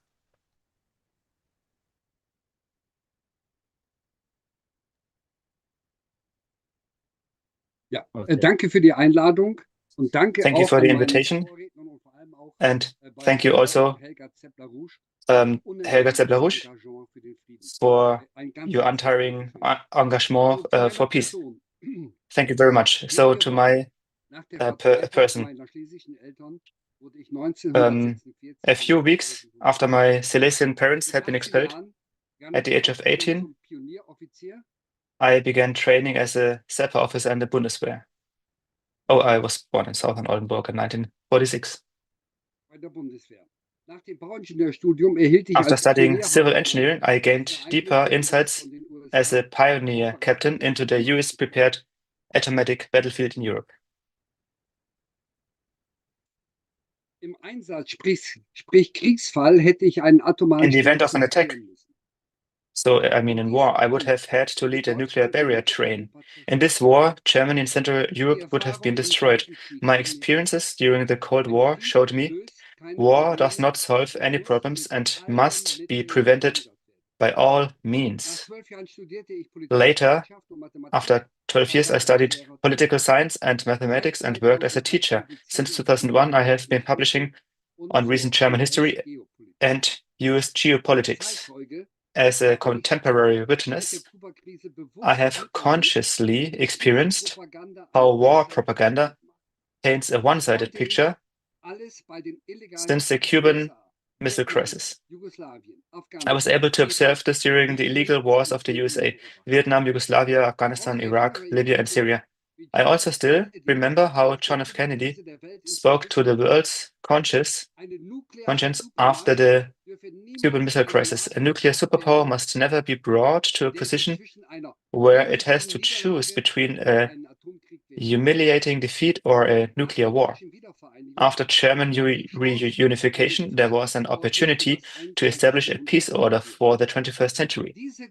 This great opportunity for humanity was missed due to the West's unprecedented triumphalism. All the promises made to Mikhail Gorbachev and Boris Yeltsin were broken, and today we are on the brink of a global nuclear war that threatens to wipe out all life on this planet. At the end of 1991, the Soviet Union dissolved, and already at the beginning of 1992, US Deputy Secretary of Defense Paul Wolfowitz developed the new defense planning guidelines. This resulted in the TRADOC 5-5 and 5 long-term strategy. This doctrine ensured that NATO was used as an instrument of bloody aggression against Yugoslavia, Afghanistan, Iraq, and Libya after the Cold War. The West orchestrated coup in Ukraine was also a consequence of the doctrine. In 1991, the Federal Republic of Germany participated in a war for the first time since 1945, and then in an attack that violated international law. Since the United States did not receive a UN mandate for this war, they simply changed their strategy and have been mandating their own wars ever since. The United Nations have become obsolete. The law of the jungle and the rule-based disorder reign. Now the EU is supporting the war in the East with money and weapons. The development for which the so-called West of values bears a strong share of responsibility is aimed at a war against Russia and China. As early as September 2014, the Pentagon implemented a long-term strategy, TRADOC 5-5, 3-1, with the title Win in a Complex World 2020 to 2040. In it, the Army, Navy, and Air Force were prepared for future conflicts. The threat from Russia and China was mentioned first. National terrorists. In the US strategy paper of October 2022, US President Biden mentioned the reduction of the growing multidisciplinary threat from China as a top priority, followed by the threat from Russia. Added to this is the exclusion of any renunciation of a nuclear first strike. A few weeks later, the US Congressional Research Service publicly clarified that to prevent regional hegemony in Eurasia, quote, many US military operations in World Wars I and II, as well as numerous US military war missions and everyday operations since World War II, unquote, had been carried out. NATO was founded in April 1949. The Alliance Treaty demands that realization that economic reconstruction and economic stability are important elements of security. The Marshall Plan must be seen in this context. In December 1949, the US war plan Dropshot was adopted with basic assumption, quote, on or around January 1st, 1957, war was forced upon the United States by an act of aggression by the USSR, unquote. German remilitarization should have been completed by 1957. This attack plan was prevented by the Soviet satellite Sputnik. However, the will to destroy Russia remains unbroken. In mid-December 2021, the Russian Federation sent letters to the United States and NATO asking for a security guarantee that would include not deploying additional military forces and weapons outside the countries where they were located as of May 1997, except in exceptional cases with the consent of Russia and NATO members, and not creating threatening conditions. The negotiations dragged on and remained inconclusive. Meanwhile, the massive rearmament of Ukraine continued until the current dynamic escalation spiral, all according to the script Win in a Complex World 2020 to 2040. It is about the victory of the unipolar world order and short world domination. In a third world war, Europe will be the battlefield. We need a peace policy that does not require insane armament and sanctions. The globe must no longer be the plaything of an irresponsible financial oligarchy that prepares the ground for ruthless exploitation. The multi-layered confrontations in the struggle for unipolar world domination have already caused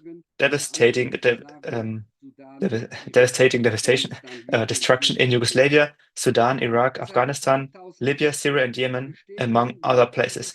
The military conflicts in Ukraine that have been ongoing since 2014 are part of this global development.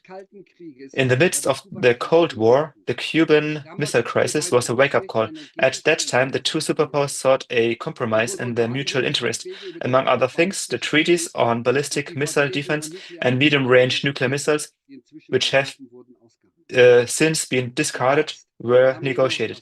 The physician Amir Mortazavi and I recently published an open letter to Biden reminding him that he played a prominent role in developing the current plight and called on him to avert an impending nuclear war.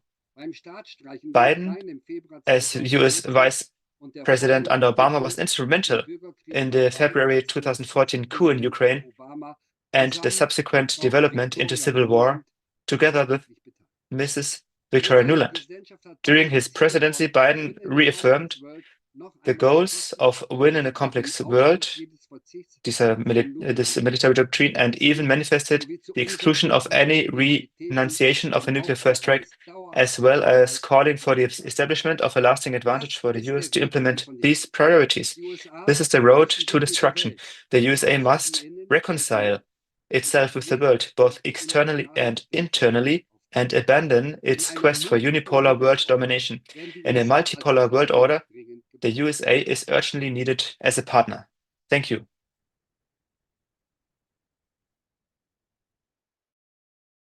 Thank you very much. Dennis, do you want to take over? Thank you.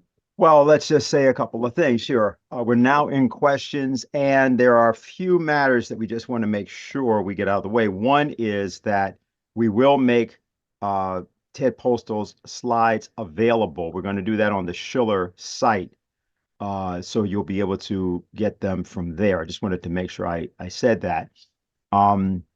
There is a raise hand button at the bottom of your screen. If people aren't seeing that, there might be a reactions sign at the bottom of your screen, and you may have to go there. That's just somewhat different on different computers. So I just wanted to make sure I said that.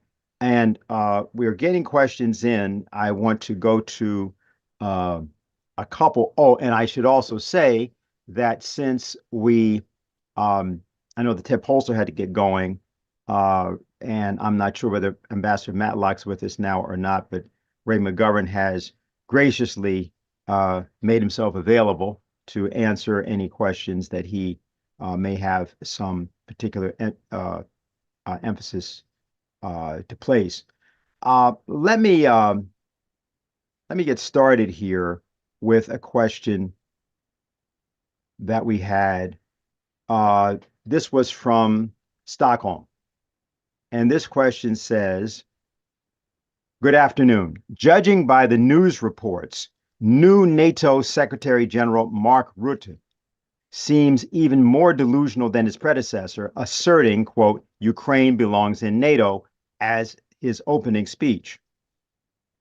Could this be seen as a possible escalation, or is it just the mandatory rhetoric? Also, is he unaware of the fact that a Trump presidency come January may downscale NATO and its operations significantly? He just was as a general question. So let me ask for, Helga, do you want to say something about that? You want to have a response? Yeah, I mean, obviously, Rutte also already demanded that the Europeans have to pay a lot more for their defense. And, you know, I mean, obviously this is, but, you know, there were also articles in the Foreign Affairs magazine, or one article in particular, which had the idea that the United States will eventually disengage from Europe altogether. And, you know, I think that would not be a bad thing. I mean, they obviously have the idea of a two-pillar NATO, but I would strongly want to come back to what I said in the very beginning, that I think we are in for a non-linear strategic development. I think that there are so many factors where, you know, processes have reached an exhaust point. One is, you know, obviously the breakdown of international law, which does require, you know, the nations of the world to come together to reestablish what is international law. A recent example is Israel just banned UN General Secretary Guterres from Israel and said if he ever comes to Israel, he will be imprisoned there. I mean, that's just one example of the breakdown of any kind of, you know, civility among nations. And, you know, I think we do need a reform of the UN. We do need the reestablishment of how do we relate to each other. And I frankly think that without seriously entering the discussion of a new strategic global development and security order, which includes the interest of every nation on the planet, we are not going to get out of this crisis. You may postpone the outbreak of this crisis or that crisis, but, you know, the present security order, which is one of chaos and breakdown, is not sustainable. So I think I would, you know, also encourage the other people on the panel that they, you know, should please comment on it, because, you know, I think in the United States, the Federalist Papers, in the early phase of the American Republic, people were discussing how can we give ourselves an order of self-government?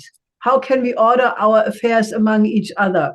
And is that debate not more urgent than ever before among all nations of this planet? So I really think this idea of a new security and development architecture is the most urgent question if one wants to think of how to get out of this war danger. Mm-hmm. Okay, so should I think I'll just ask first of all if anybody else from the panel has any response to what Helga just said, or the question itself. Let me ask Ray, do you have anything you'd like to say? I think you have to unmute. Yes, just briefly, there is an expression about consistency. Now we have a new Secretary General of NATO, and he is being consistent with what his predecessor said 2 days before he left, and that is that Ukraine has to become part of NATO. Well, someone once said a foolish consistency is the hobgoblin of small minds. These people are indeed delusional. My comment here is that Mark Rutte's comment is simply kind of a preemptive move to make sure that nobody listens to Donald Trump, or that Donald Trump will not be able to be successful, because if Donald Trump comes into office, Mark Rutte might be looking for a new job. That's not meant solely in humor here. It is the hobgoblin of small minds, this foolish consistency, and one wonders whether they really believe that NATO itself being divided on this issue, that Ukraine can become a member in my lifetime or anybody else on this call's lifetime. May Okay, I also comment?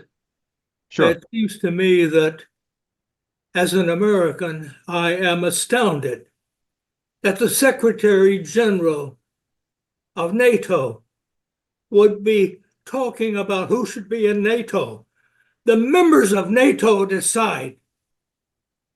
The members decide. And I do not believe you're going to get unanimity of all NATO members that Ukraine can be there. And certainly Russia will not tolerate a Ukraine there.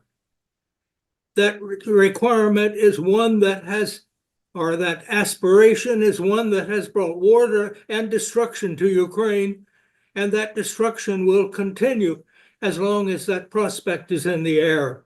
And it is not the Secretary General of NATO to decide who is in NATO. He is an employee of NATO, and NATO is supposedly made up of states, all of which agree to any new member. So it seems to me that these statements by the previous Secretary General and the current one are absolutely outrageous. Well, thank you very much for that comment. We didn't realize you were still there. I didn't, and you were more than still there. Thank you. I'll just ask Mr. Effenberger, do you have anything you'd like to say?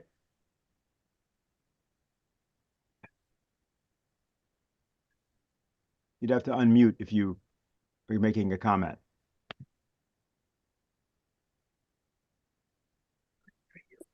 Ja, diese Entwicklung kann ich ja nur mit großer Sorge this betrachten. development I watch with real sorry.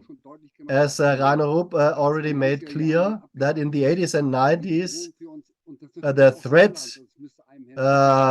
to us and also to the Netherlands is not there anymore. And I can just not understand that our media, this situation in which we are find ourselves, mischaracterize. That makes me sad. And if I look at my former comrades at the Bundeswehr,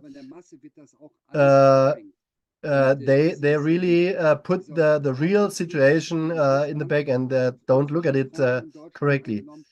And the discussion in Germany has come to a point which is hair-raising, and therefore I fear the worst for this country here. Okay, thank you.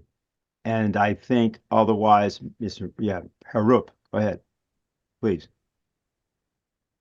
Yeah, in what concerns the Ukraine war, there is hope from Trump, if you like Trump or not. But a few days ago, he actually spoke at one of these election rallies. I can't remember I can't find the U.S. state or city right now on this paper, but he, according to Trump, peace, I mean, he pointed out that the peace deal could have been struck with Russia 3 years ago, averting the destruction Ukraine has faced.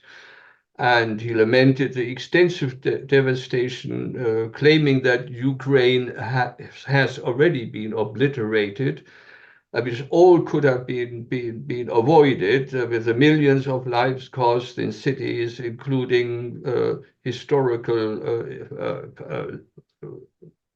monuments lying in ruins. Now it comes. Trump's insisted that any deal, even one requiring concessions from Ukraine, would have been better than the devastation of the country that the country now endures. And then he finished and his Ukraine is gone. So nothing to do about that anymore. Okay. That's the information. That's your okay, fine. Yeah, I'm going to go to the questions now. Here's our situation. We have some people on Zoom who are going to ask questions. We won't be able to get a video on you. We'll be able to get audio. And I would just ask if you have those who are about to ask questions, if you have someone in specific you're addressing, please let us know, or if you're addressing it to the whole panel. I want to first call on Ms. Tatiana Danoka, so former EP member, European Parliament member from Latvia. And so we want to ask that she go ahead and ask her question. Could we unmute her?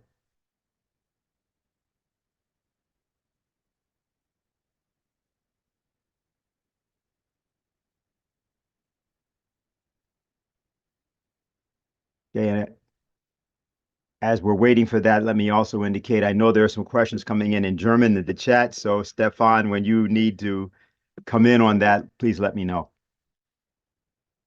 Okay, I need to get an overview. But what is with Ms. Tatiana Zdanoka? Is she hearing us? You want to say something? She's not responding. I'm just getting a message. Okay, well then what we'll do, well, we know, everybody knows we've acknowledged that she's there, and when we can get her, we'll go to her.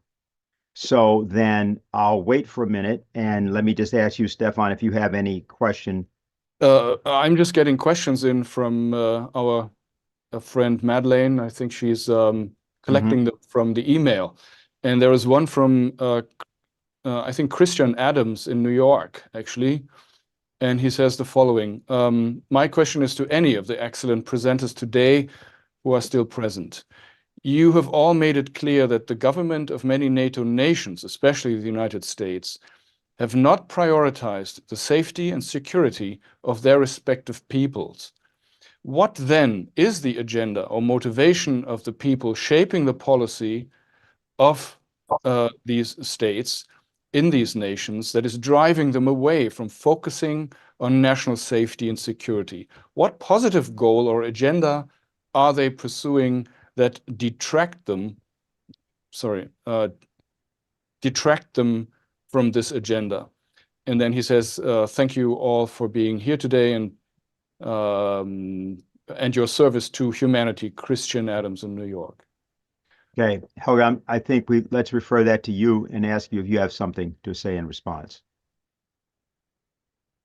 I asked myself the question many times, how it comes that the policies of the Atlantic value-based order are so utterly failing, and still the establishments seem to be utterly incapable of reflecting about this policy failure.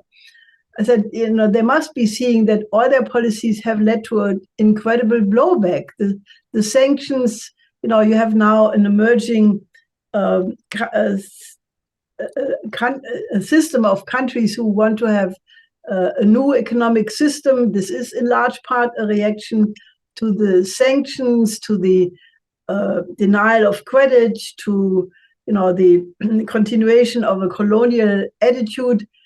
Do they reflect that maybe that the Western countries, the collective West, is only 12% of the world population? That history in the long arch of universal history has shifted.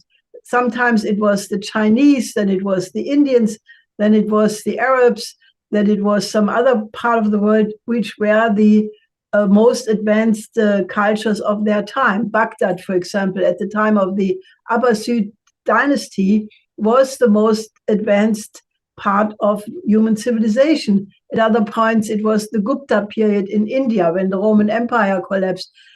I could make this list much longer. So the idea that it always has to be the Europe-centered people the Europeans, they may have emerged a little bit more than 1,000 years after the collapse of the Roman Empire. You can say the Roman Empire was also part of it. But in any case, what I'm saying is it is not a self-evident idea. Other cultures have contributed tremendous knowledge, culture, science to the universal development of all of mankind. And I really think that the motivation, therefore, is not history, it's not mankind, it's not even the national people of these countries. But I'm afraid that the real reason is that most of these establishment persons are so tied to their privileges that they think that if they start to reverse their previous line, the narrative, as they call it, because reality and truth have been replaced by narrative and control of the narrative, that if they would deviate from that narrative, they would lose the privileges. And I have come to the conclusion it is not any larger issue than such a petty-minded concern. Okay. I think that our Tatiana is now there, and I believe she has able to unmute now. Is that right? Do you hear me? Yes, we can hear you. Very good. Okay. Good evening. Thanks first of all, to Helga and the moderators to invite me, and Claudio to invite me to this event. I'm very happy to see Ambassador Matlock. I hope you are still here and you can remember that you were invited to one of the events I hold during 12 years in the European Parliament, EU-Russia dialogue. And it was 2014, just December 2014, and after events in Ukraine of spring 2014. And it was very, very interesting to hear you. And just to remind us that the Cold War, there was no winner in the Cold War. I'm totally agree to you, but now Russia and Russians, and I am a native Russian speaker from Latvia, being born there, living there all my life, teaching students mathematics, and came into politics by perestroika, but then completely dissatisfied what Gorbachev did and Yeltsin especially.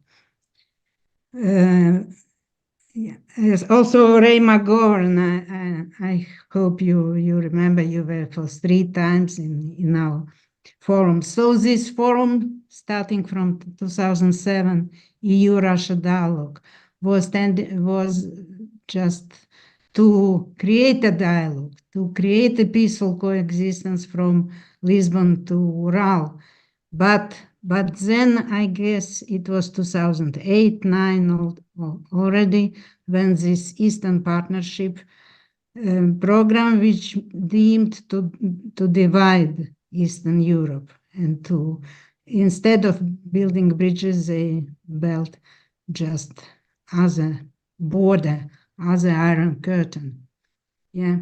Since we speak, and now when I ceased to have a mandate of member of the European Parliament, I had it for 20 years, I am brought to court for doing this, for trying to reach peace, not the war, being accused of working in favor of Russia.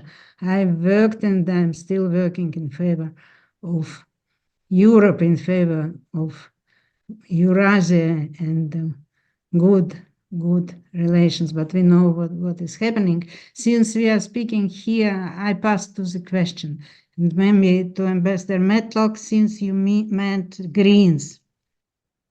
I was surprised.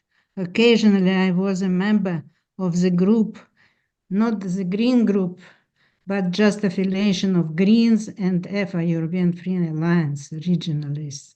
And the Greens, in my eyes, have been transformed just from traditional politics of neutrality and etc. in the field of international relations, just to fulfill all orders from Washington.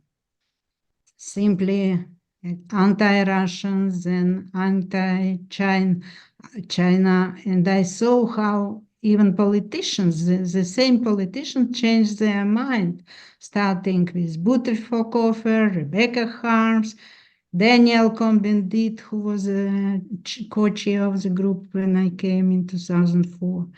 And then they asked me to leave the group in 2022 when I voted against a resolution one-sidedly accusing Russia in the conflict in that territory, which I know very well. I defended my thesis in Donetsk and feel very sorry for what Okay. maybe I told that we could not prevent what is happening. Maybe it's our fault, but so my question to German politicians: what has happened with Greens, and what do you think about this whole left centrist spectrum? Die Linke, Sarah Wagenknecht, Greens in German politics. Okay, so let me first ask if Ambassador Matlock is there. Let me also note that I saw that Ray had his hand up before, but of course there's now a question on the table concerning German politics. So Ambassador Matlock, are you there? Yes, I'm here. Yes. And yes, I want to say that, yes, I think that the current policies of the Baltic states are not consistent with their own interests. Now, I once received an award when I was still in the diplomatic service, the Baltic Freedom Award, because I was a very active diplomat trying to achieve that freedom that was achieved peacefully just before the Soviet Union collapsed. Now, it seems to me that Russia does not now constitute a threat to the Baltic states. But I do not think that one should look at people like the Greens in Germany or the current leaders of the three Baltic countries as simply following American orders. I think that is not true. The expansion of NATO occurred primarily because of the pressure of East European and Baltic citizens of the United States, who were very important in the elections in the 1990s, these close elections. And one of the main reasons President Clinton started expanding NATO was he needed the electoral votes in states like Pennsylvania and Illinois, where the East European vote was very strong. So this is not just a matter of American diktat, not by any means.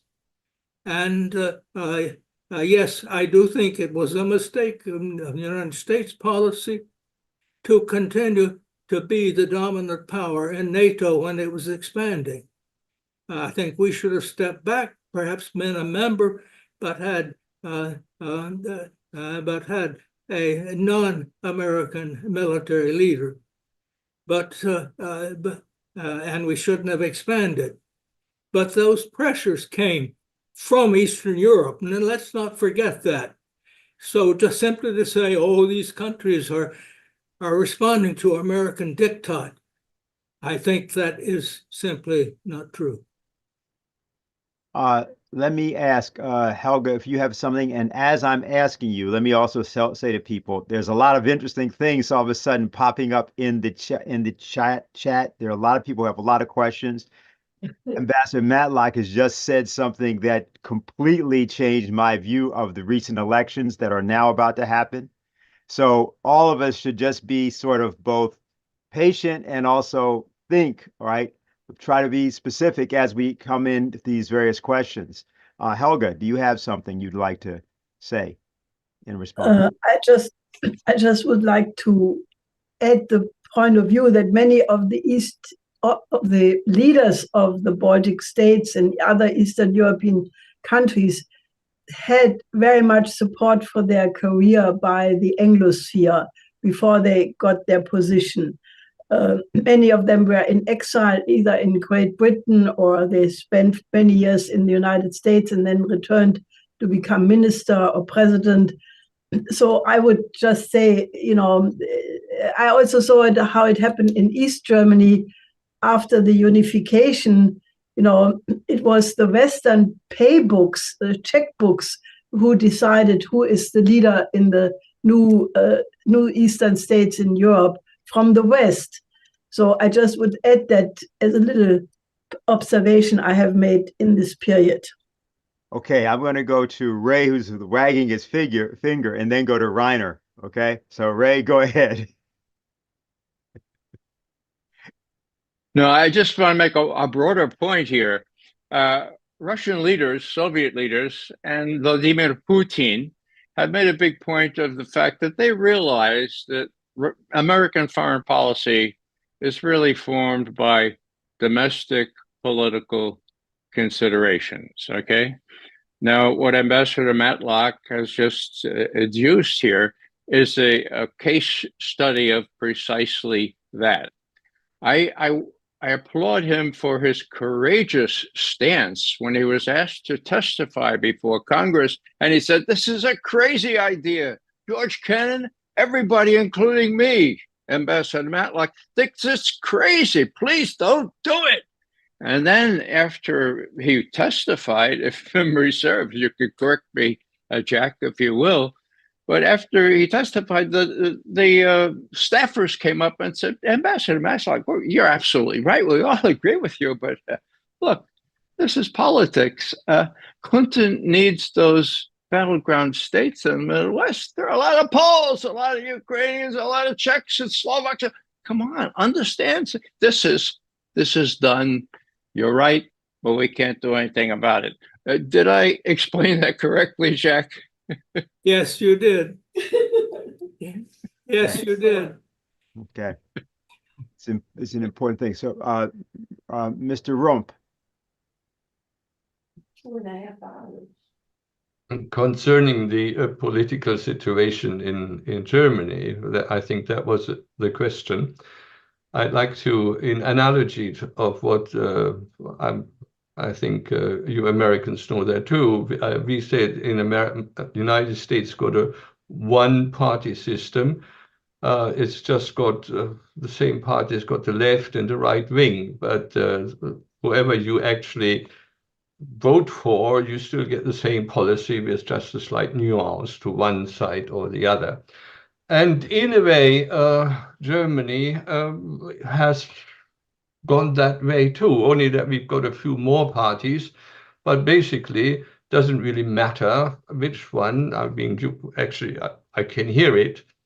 I'm in, by the way, I just had my 79th birthday a few days ago, and I'm still doing old man sports. So I'm in a sport club with all layers of society. I'm in a cross section, and this is the kind of complaint. Whatever party, whom shall we vote? Whatever party we call, the only one that is actually now providing an opposition are the Nazis. Yeah. No. I mean, it's AfD, but because they don't follow government policy, they are Nazis. They're right. They're all kinds of things are being invented. Now, where does it come from? All this development. I think one has to go to the roots, back to 1999, when George Bush, after he'd been head of CIA, became president of the United States. right at the middle of the 90, when the first Gulf War, he came up, not himself personally, but he in many speeches, you can find it, you can read it up, talking about the new world order or the new global world order.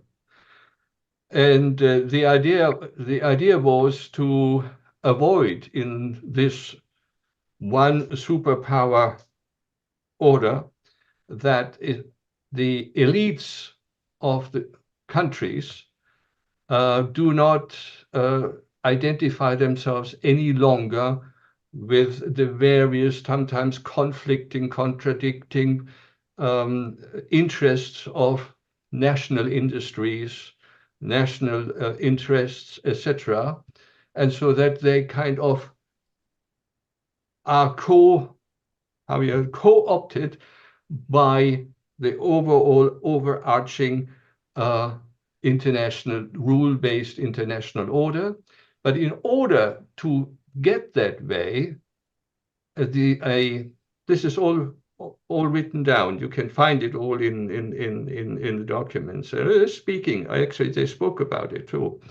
And by the way, the leading partner in the way of developing this strategy and implementing it, this task was given to, interestingly, by the Pentagon.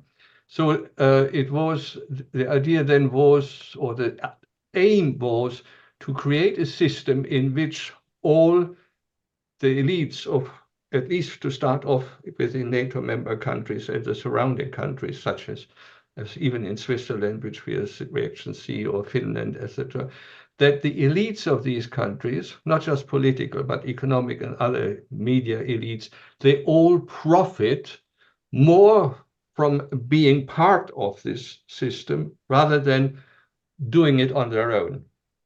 So in 1987, actually, I think the Stratfor, you probably remember Stratfor, it's got a different name now, actually wrote a very lengthy paper about how successful this strategy had been in Western, what we call nowadays the collective West countries, has been that they've given up part of their sovereignty rather than in being part of that global, not global, but Western elite. But of course, the center of it all was United States, and those, and they've been written about it, those who did not want to participate, they were the kind of spoilers, such as Iraq or such as Yugoslavia, and all the ones who tried to keep their own, did not participate in the getting rid of their national limitations, tax borders, financial controls, etc. Those were the spoilers, and they had to be brought into line, either via MMF, either via the IMF, or with other means, and if not, with some friendly help by sanctions and so on. In the end, it seemed to work. And I think now we've been, since 1987, 1997, since the Stratfor long talk about it and analysis about, came another, almost 30 years, where they could refine this system. And I think that's where we find the roots why, for instance, German politicians completely sell out our national interests, being national interests in the way of just ordinary interests of the population, of having cheap energy, for instance, etc. And nobody in our country understands it. But I think if you're interested, go back to the roots, requires some research, but you might be seeing my point. Yes, Mr. Effenberger, you've had your hand up. Please unmute. Go ahead.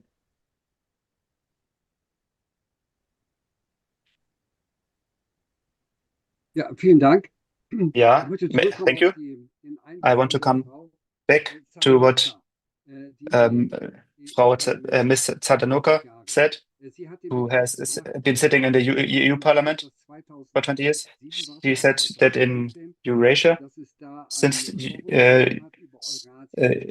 in 2014, there has been a Eurasian forum about the development in Eurasia, and I think that Eurasia is the center of it all. And the American foreign policy has a very long planning, so we don't have to think in decades, but in centuries. And that subsumes the very good policy to influence other countries, sometimes more brutally with a regime change, and if not, the elites can be formed and educated. The USA has the possibility to that elites who already live in USA to prepare them for a certain role in their home countries. That's very effective and in a way legitimate. So this long planning, and we have to really think in geopolitical dimensions. The British geographer Halford Mackinder, a few centuries ago, put out his ideas. Whoever controls the heartland, which is the country east from the Urals to Vladivostok and the Caspian Sea in the south, they control the world island, and who controls the world island controls the world. That's still in the mind of people when we see all the military stations around Eurasia. Then it's really clear. So I think that's how it is, and I emphasize. I want to recommend to even hear or read the presentation of Mackinder that he held 1904, then you can really understand what's happening now. Eurasia as a central point, and he does the following to really have a hegemonial power, which is not Anglo-American, to avoid that with all points. And that's why Germany and Russia have to be separated, because they could rule this area. This was not allowed in their ideas. And then the Captain Taya Mehen and Mackinder, those two people, their ideas is what I can see daily when I look at the world map.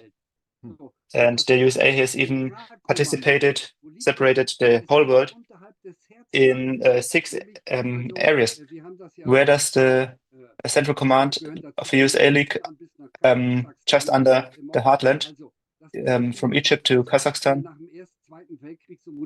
After the Second World War, it has been modified that even for naval power, it would become attractive, and USA has done.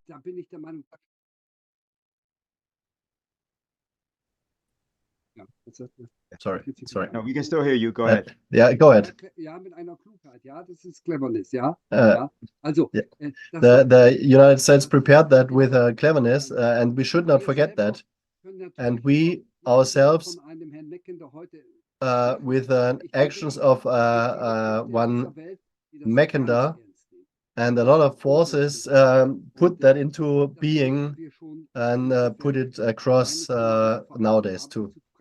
We have to have that in front of our eyes, that we know which are the war forces which lead in certain directions.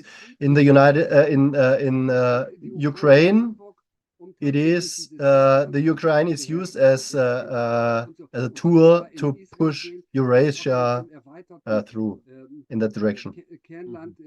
Okay. I see that. I see that Helga had her hand up and she wanted to respond. No, you did not. Okay, very good. Still up. Thank you. Thank you very much. Stefan, I'm back to you for a minute, therefore. Okay, well, we do have some more questions, and some of them represent, and also in the chat box represent, these networks that are now mobilizing for the huge peace demonstrations tomorrow in Berlin, October the 3rd. And one of these institutions is also represented by Dr. Helmut Käs. Maybe he can say something about the mobilization. He is, I think, a member of the International Physicians for the Prevention of Nuclear War since the 1980s. I think 1983. He lives in Braunschweig, and I'm sure, the so-called IPPNW is part of hundreds or thousands of organizations that are mobilizing. Maybe Dr. Käs, can you are unmuted. Can you say something about this? Ja, sehr schön. Ich gehöre tatsächlich Well, zur yes. IPPNW. Ich habe I am part of that association, and we will drive from Braunschweig tomorrow morning with per bus. Maybe it will not be as big as I hope it would be, but there are a lot of organizations who are participating with this rally, and this will be a step which is good to because the speeches which will be given at the central rally, there will be three speeches and then a march towards the big star in the center of Berlin, and then a member of the Christian Democrats, Mr. Gauweiler, will speak, and also Sarah Wagenknecht, that means from the left and from the right, they will speak there. Even from the Social Democrats, member of parliament will speak there. So you see that there are people who will come out of different layers, but their main purpose is the peace. I wrote down two things. One question would be is if this video could be broadcast via YouTube. Is that already possible, so that the speeches by the panelists could be presented? And next question would be whether the text of the speeches would be transmitted. That would be really important, I think. And we need, in order to overcome the many crimes which the government committed, also the US government, we need to think about, also in respect to the COVID incident, which was a fight against the citizens too. If you look at the files of this RKI files, it is obvious that at these protocols, what it is shown that the politicians wanted to have that way of dealing with the pandemic and not the science, and that's obvious in these protocols. For example, a guy like Stefan Homburg has intensively dealt with that. What we need, I think, is clear and short texts to reach majorities of the population. For sure, we also need long texts and speeches, but we need definitely short texts, so that also the people who have not such a long concentration span can participate from these ideas. We need proven facts and have to push them into the public to actually deal with public opinion and to show them how they are manipulated.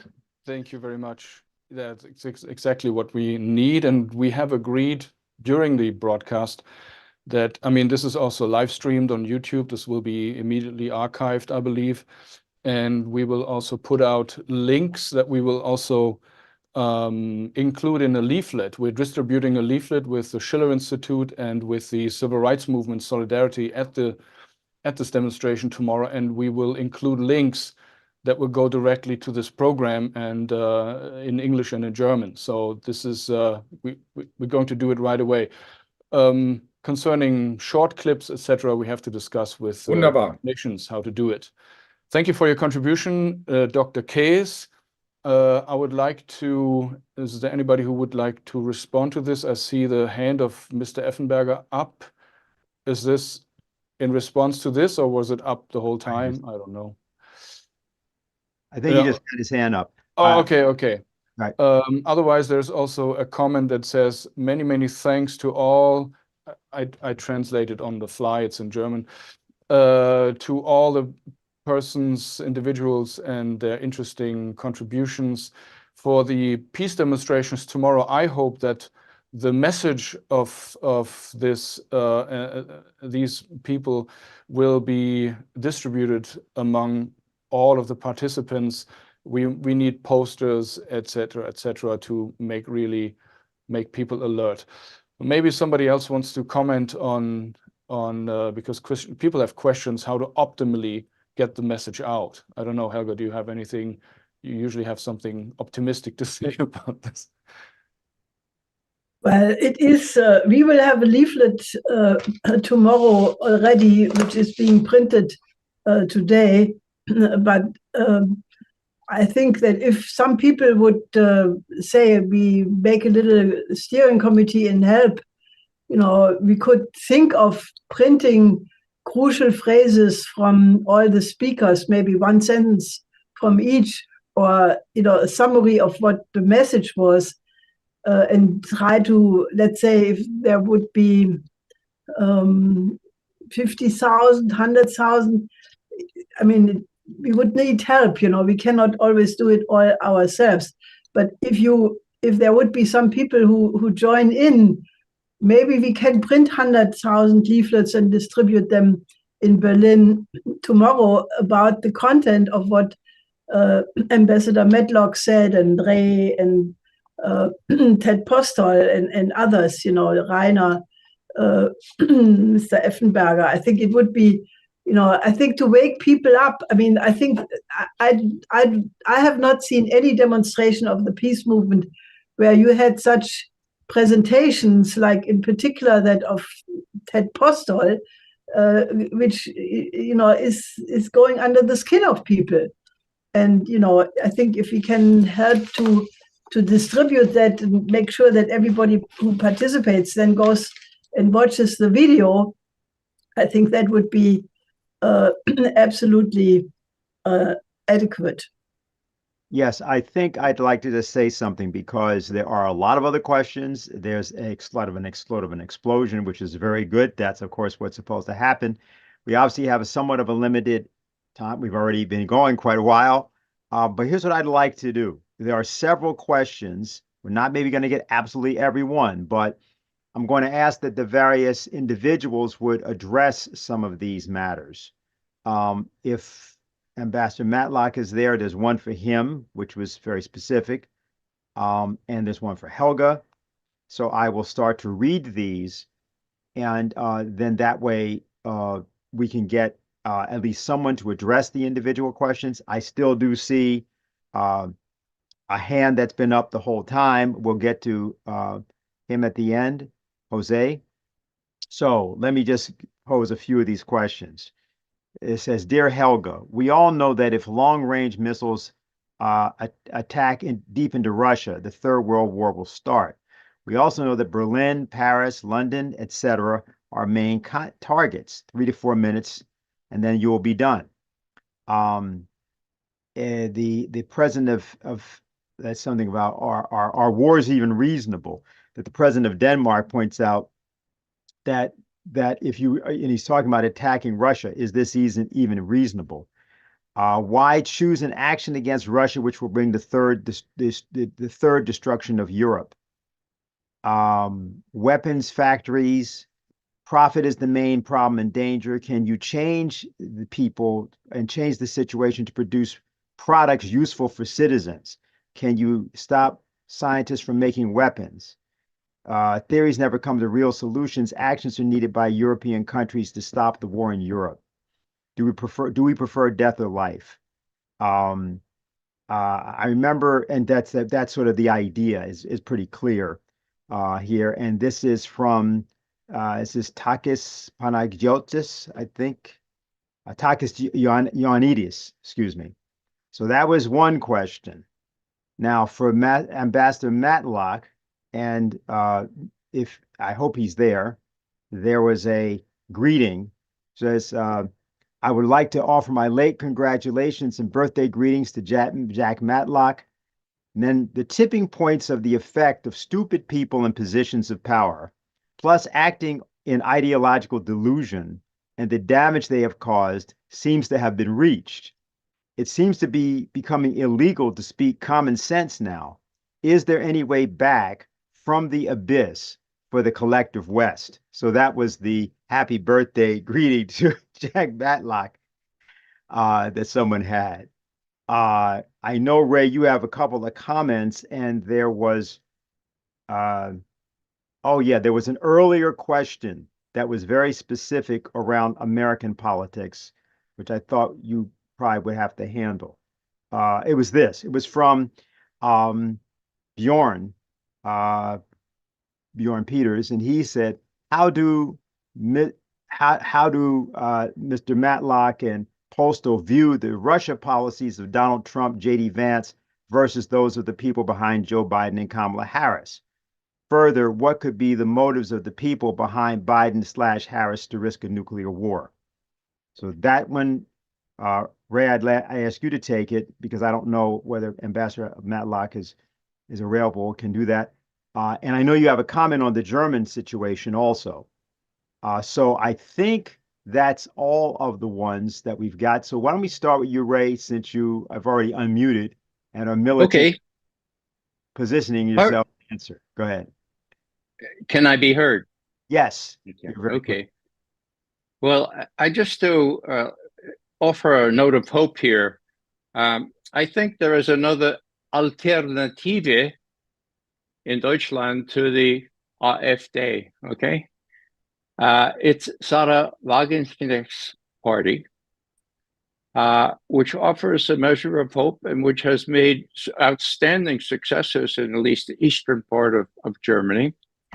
And I would just end my remarks by quoting one of its major leaders, Sevim Dagleden, who said, and I can translate this into English if you wish, Unsere erste Pflicht ist, in diesem Königreich von Lügen nicht dumm machen zu lassen.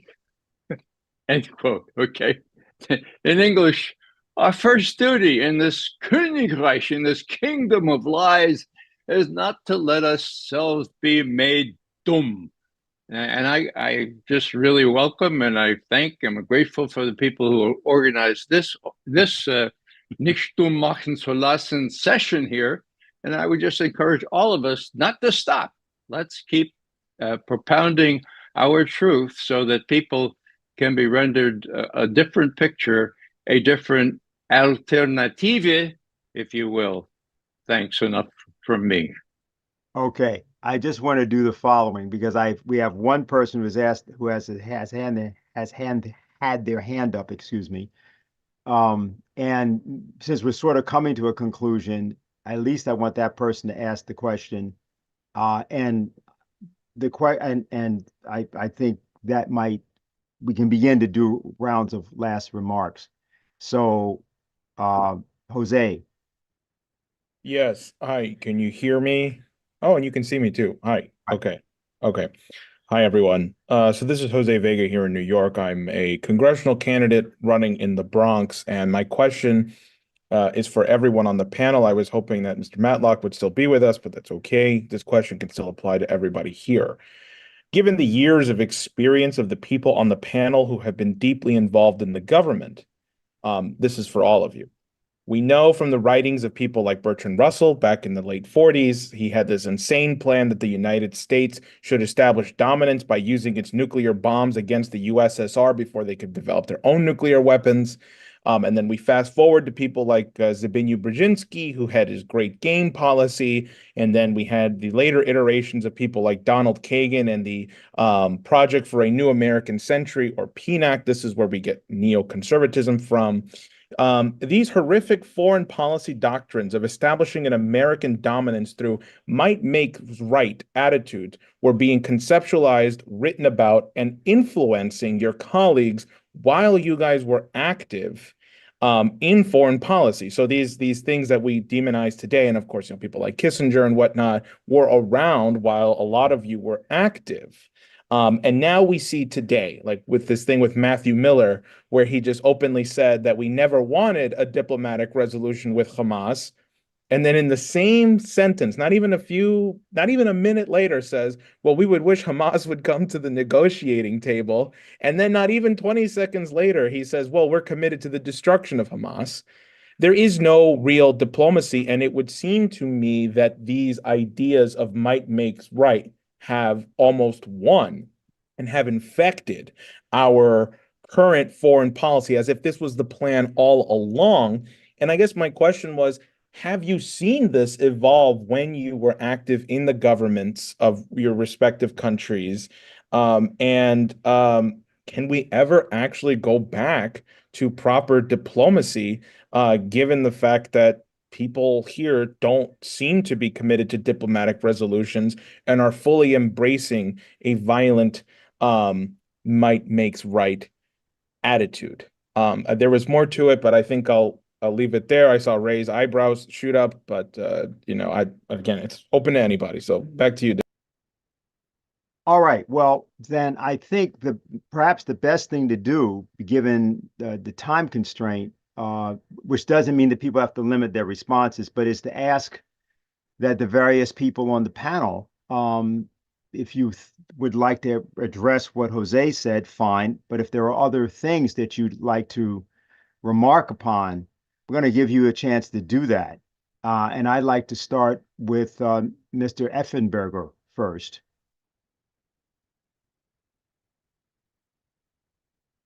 Did you hear me? I don't know if you heard me. If you're not ready, we can go to...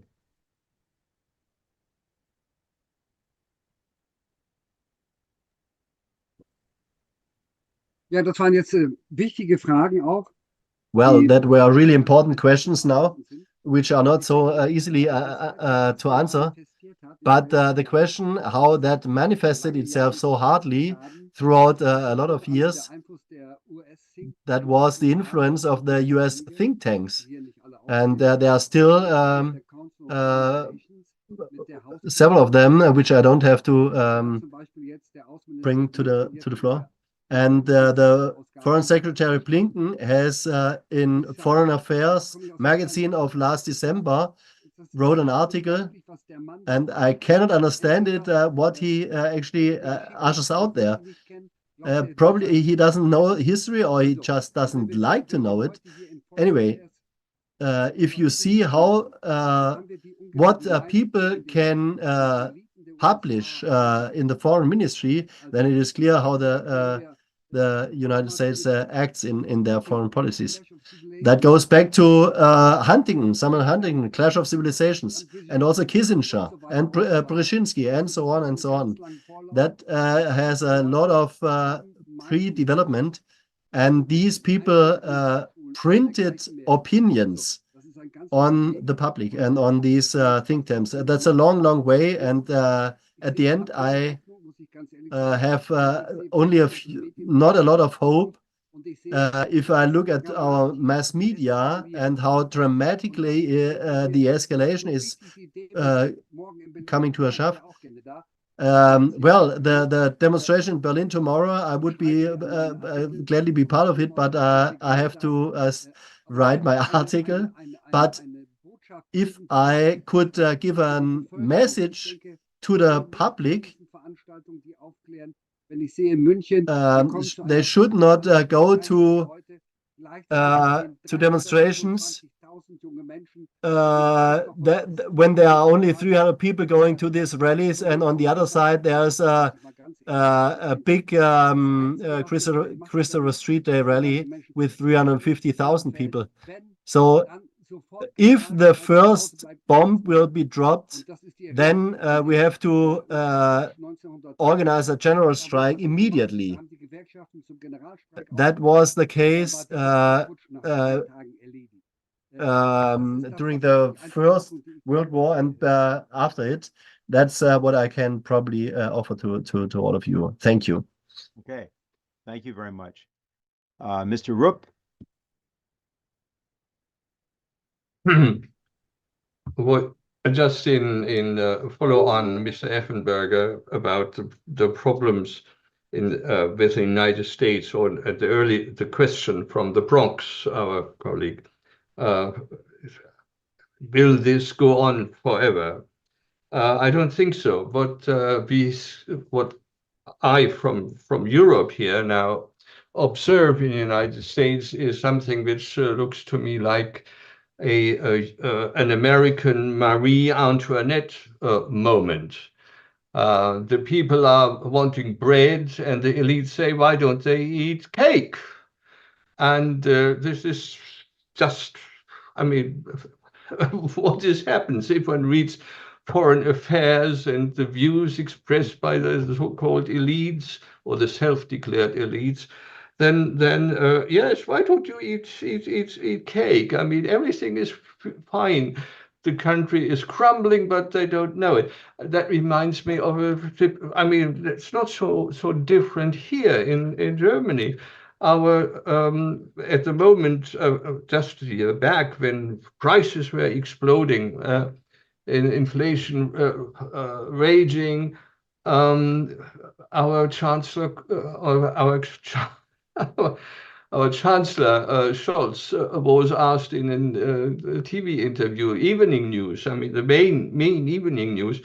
What was his impression? What did he say about the dramatic increase in gas prices for the car? And he smiled and said, "Well, I don't know. I never refuel my car. The chauffeur is doing that." Can you imagine? Yeah, well, it's it's a situation here, yeah. And now, but I have hope. At least in view of all this madness that is going on, my real hope emanates from developments in the United States. And because by comparison to what's going on in Europe, in the United States, there is still this kind of by comparison, this freedom and the fight for freedom. And not the majority of the people are being made dumb. And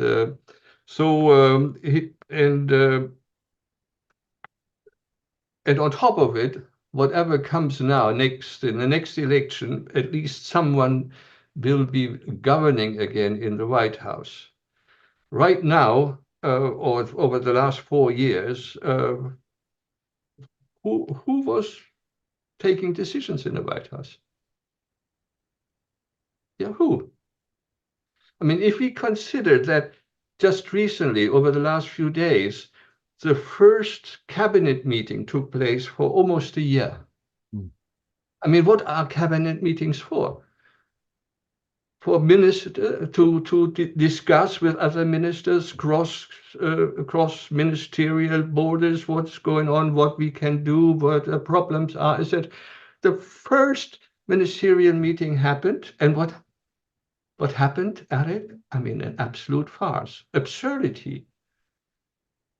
Biden came in, sat at a place where he wasn't supposed to sit, on the big table, took a piece of paper, mumbled a bit, and then he said, "And now I hand over the meeting to my wife, Jill." And the wife, Jill, was sitting at the presidential chair, and she was leading the cabinet meeting. Can you imagine something like that? Now, well, at least my hope is if Trump, for instance, if Trump makes it, and I hope so, then at least we have proper cabinet meetings again. We don't have, for instance, Ray, you mentioned that. On the one hand,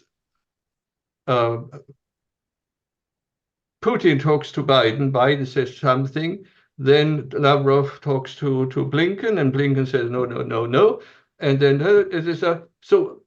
What happened? I mean, we've seen it recently with the decision on long-range missiles to Russia, yes or no. Blinken, yes, yes, yes, yes, and he gets Starmer to go to Washington, and luckily enough, we have some sensible men in the Pentagon. I mean, you mentioned that too. That's my experience too. The greatest warmongers were the civilians. I mean, I met many high level, I mean, generals in NATO. I mean, they were the sensible people because they know what war is. Okay, that's my contribution. Okay, thank you. Thank you very much. Ray? Can I be heard? Yes. Thank you all, and thank you, Rainer. I agree with what you just said. With respect to what makes these people do these things, it's simple to me, although not so simple. It's power. It's the lust for power. It's the lust for money, and it's pure and simple hubris, the tragic flaw that led to the downfall of all the Greek tragic heroes. Okay, hubris. Now, with respect to now, I'm not without hope. The crazies, as some of you know, I briefed Vice President George H.W. Bush every other morning for 4 years. After he left office, we became rather cordial friends by correspondence, and he referred to the crazies in his own handwriting. I tried to get him to persuade the crazies not to be dominant over his son without success. Anyhow, the crazies came into power and they're still there. Who's the archetypical crazy? Blinken. Tony Blinken. Now, is there any good news? Yeah, there is good news.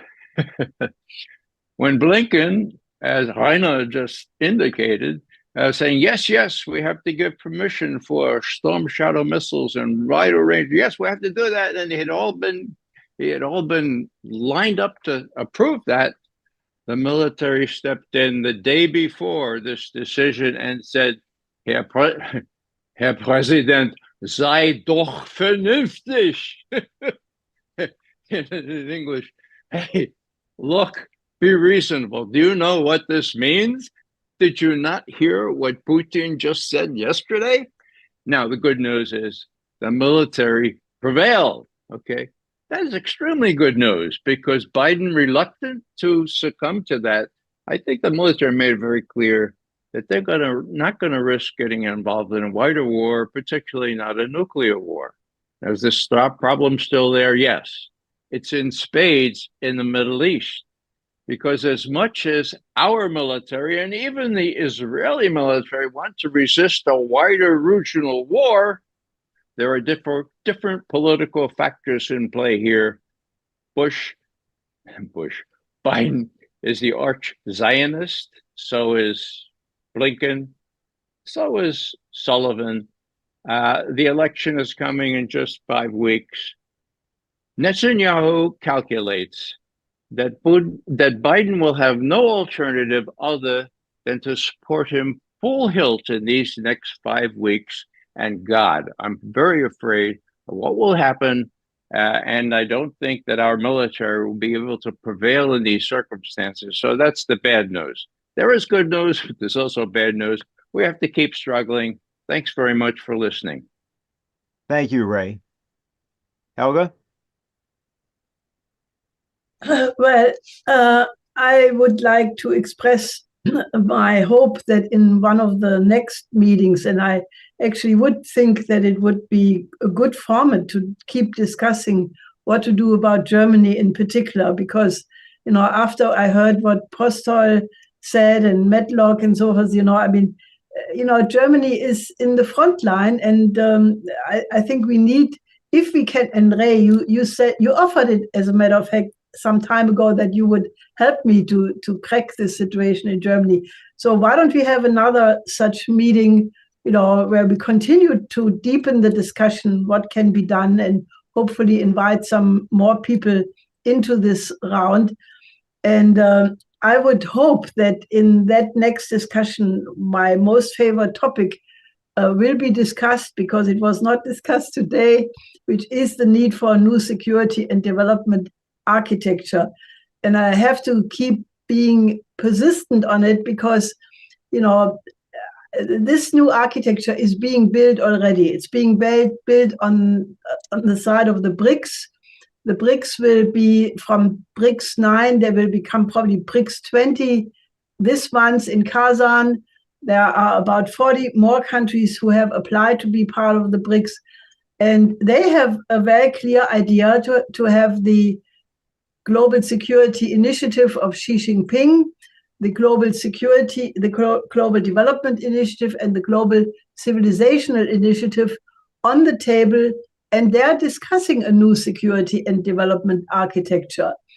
I think we would be absolutely criminal not to participate in such a discussion, because I have said it many times, it is good what the BRICS countries are doing. They are trying to establish a new economic order based on the 5 principles of peaceful coexistence, on the basis of the UN Charter, on the idea of absolute respect for the sovereignty of every nation, non-interference, not trying to impose the different social system.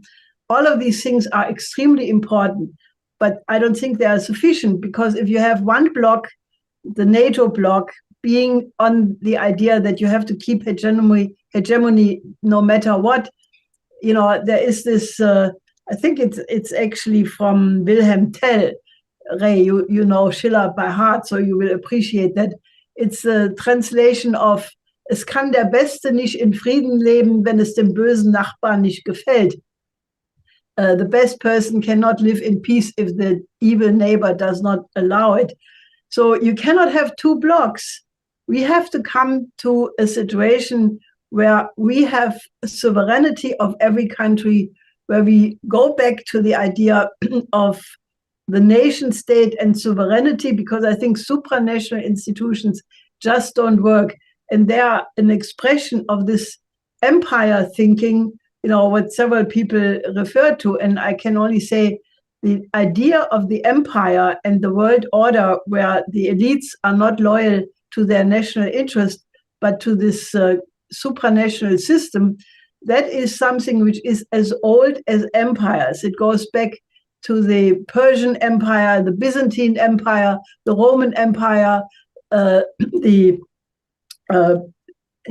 Venetian Empire, the Anglo-Dutch Empire, and now the Anglosphere Empire. And it was the idea of the peace of the Congress of Vienna, the Holy Empire, the Holy Roman Empire, where the elites would be among themselves an oligarchy sitting over national interest, and that is why they don't have a nation state they are loyal to. They are the system of this global governance they are loyal to. And I think that my late husband, LaRouche, used to call it the slime mold. You know, he says the form changes, but the slime mold remains a slime mold. And that is the problem of oligarchy. And I think the only remedy is, you know, that more people have to become state citizens and start to feel responsible for what happens to the future of their country and humanity. And I think that is what is the solution out of this. And there I'm optimistic, because I just was in China participating in the International Peace Day in Shandong, and I talked to many people from Africa, Latin America, and Asia. And they're on a completely different orientation. We in the West are right now the backward ones. And the more quickly we wake up to that, the better. So let's hope in one of the next sessions we are talking about my new security and development architecture. Okay, so Stefan, back to you. Thank you. Helga. Thanks, Dennis. Thanks, everybody. I think that's a good, that's exactly the spirit that we need in the direction that we're going to. We need to uplift a lot of the people out there, especially in Germany, that are pessimistic a little bit. Can we make it? Can we do it? How does this work? Uplift them to the level that is represented here by the panelists and by our discussion, etc. Because what we see is we need more deliberation, we need more action, we need to go out, educate the people. I mean, otherwise, to make the politicians really look dumb, as Ray said, the people need to be much smarter than the politicians and know the arguments, etc. For example, our Minister of Defense, Boris Pistorius, spoke recently at a forum, and he said that Russia has broken the Hausordnung. He was referring to the rules-based order and using a German word like the house rule, like as if the house was in order and we are keeping the order. So this stupidity has to be completely, we have to get rid of this stupidity to actually save Germany. So I'm very happy also as the moderator with Dennis about all the contributions from Helga Zepp-LaRouche, from Ambassador Jack Matlock, Ray McGovern, Rainer Rupp, Wolfgang Effenberger, and also Colonel Alain Corvez, who's not with us anymore on this program. Thank you, everybody. This was the first step in the direction to save Germany, and I hope we'll see you again very soon. Thank you and bye-bye.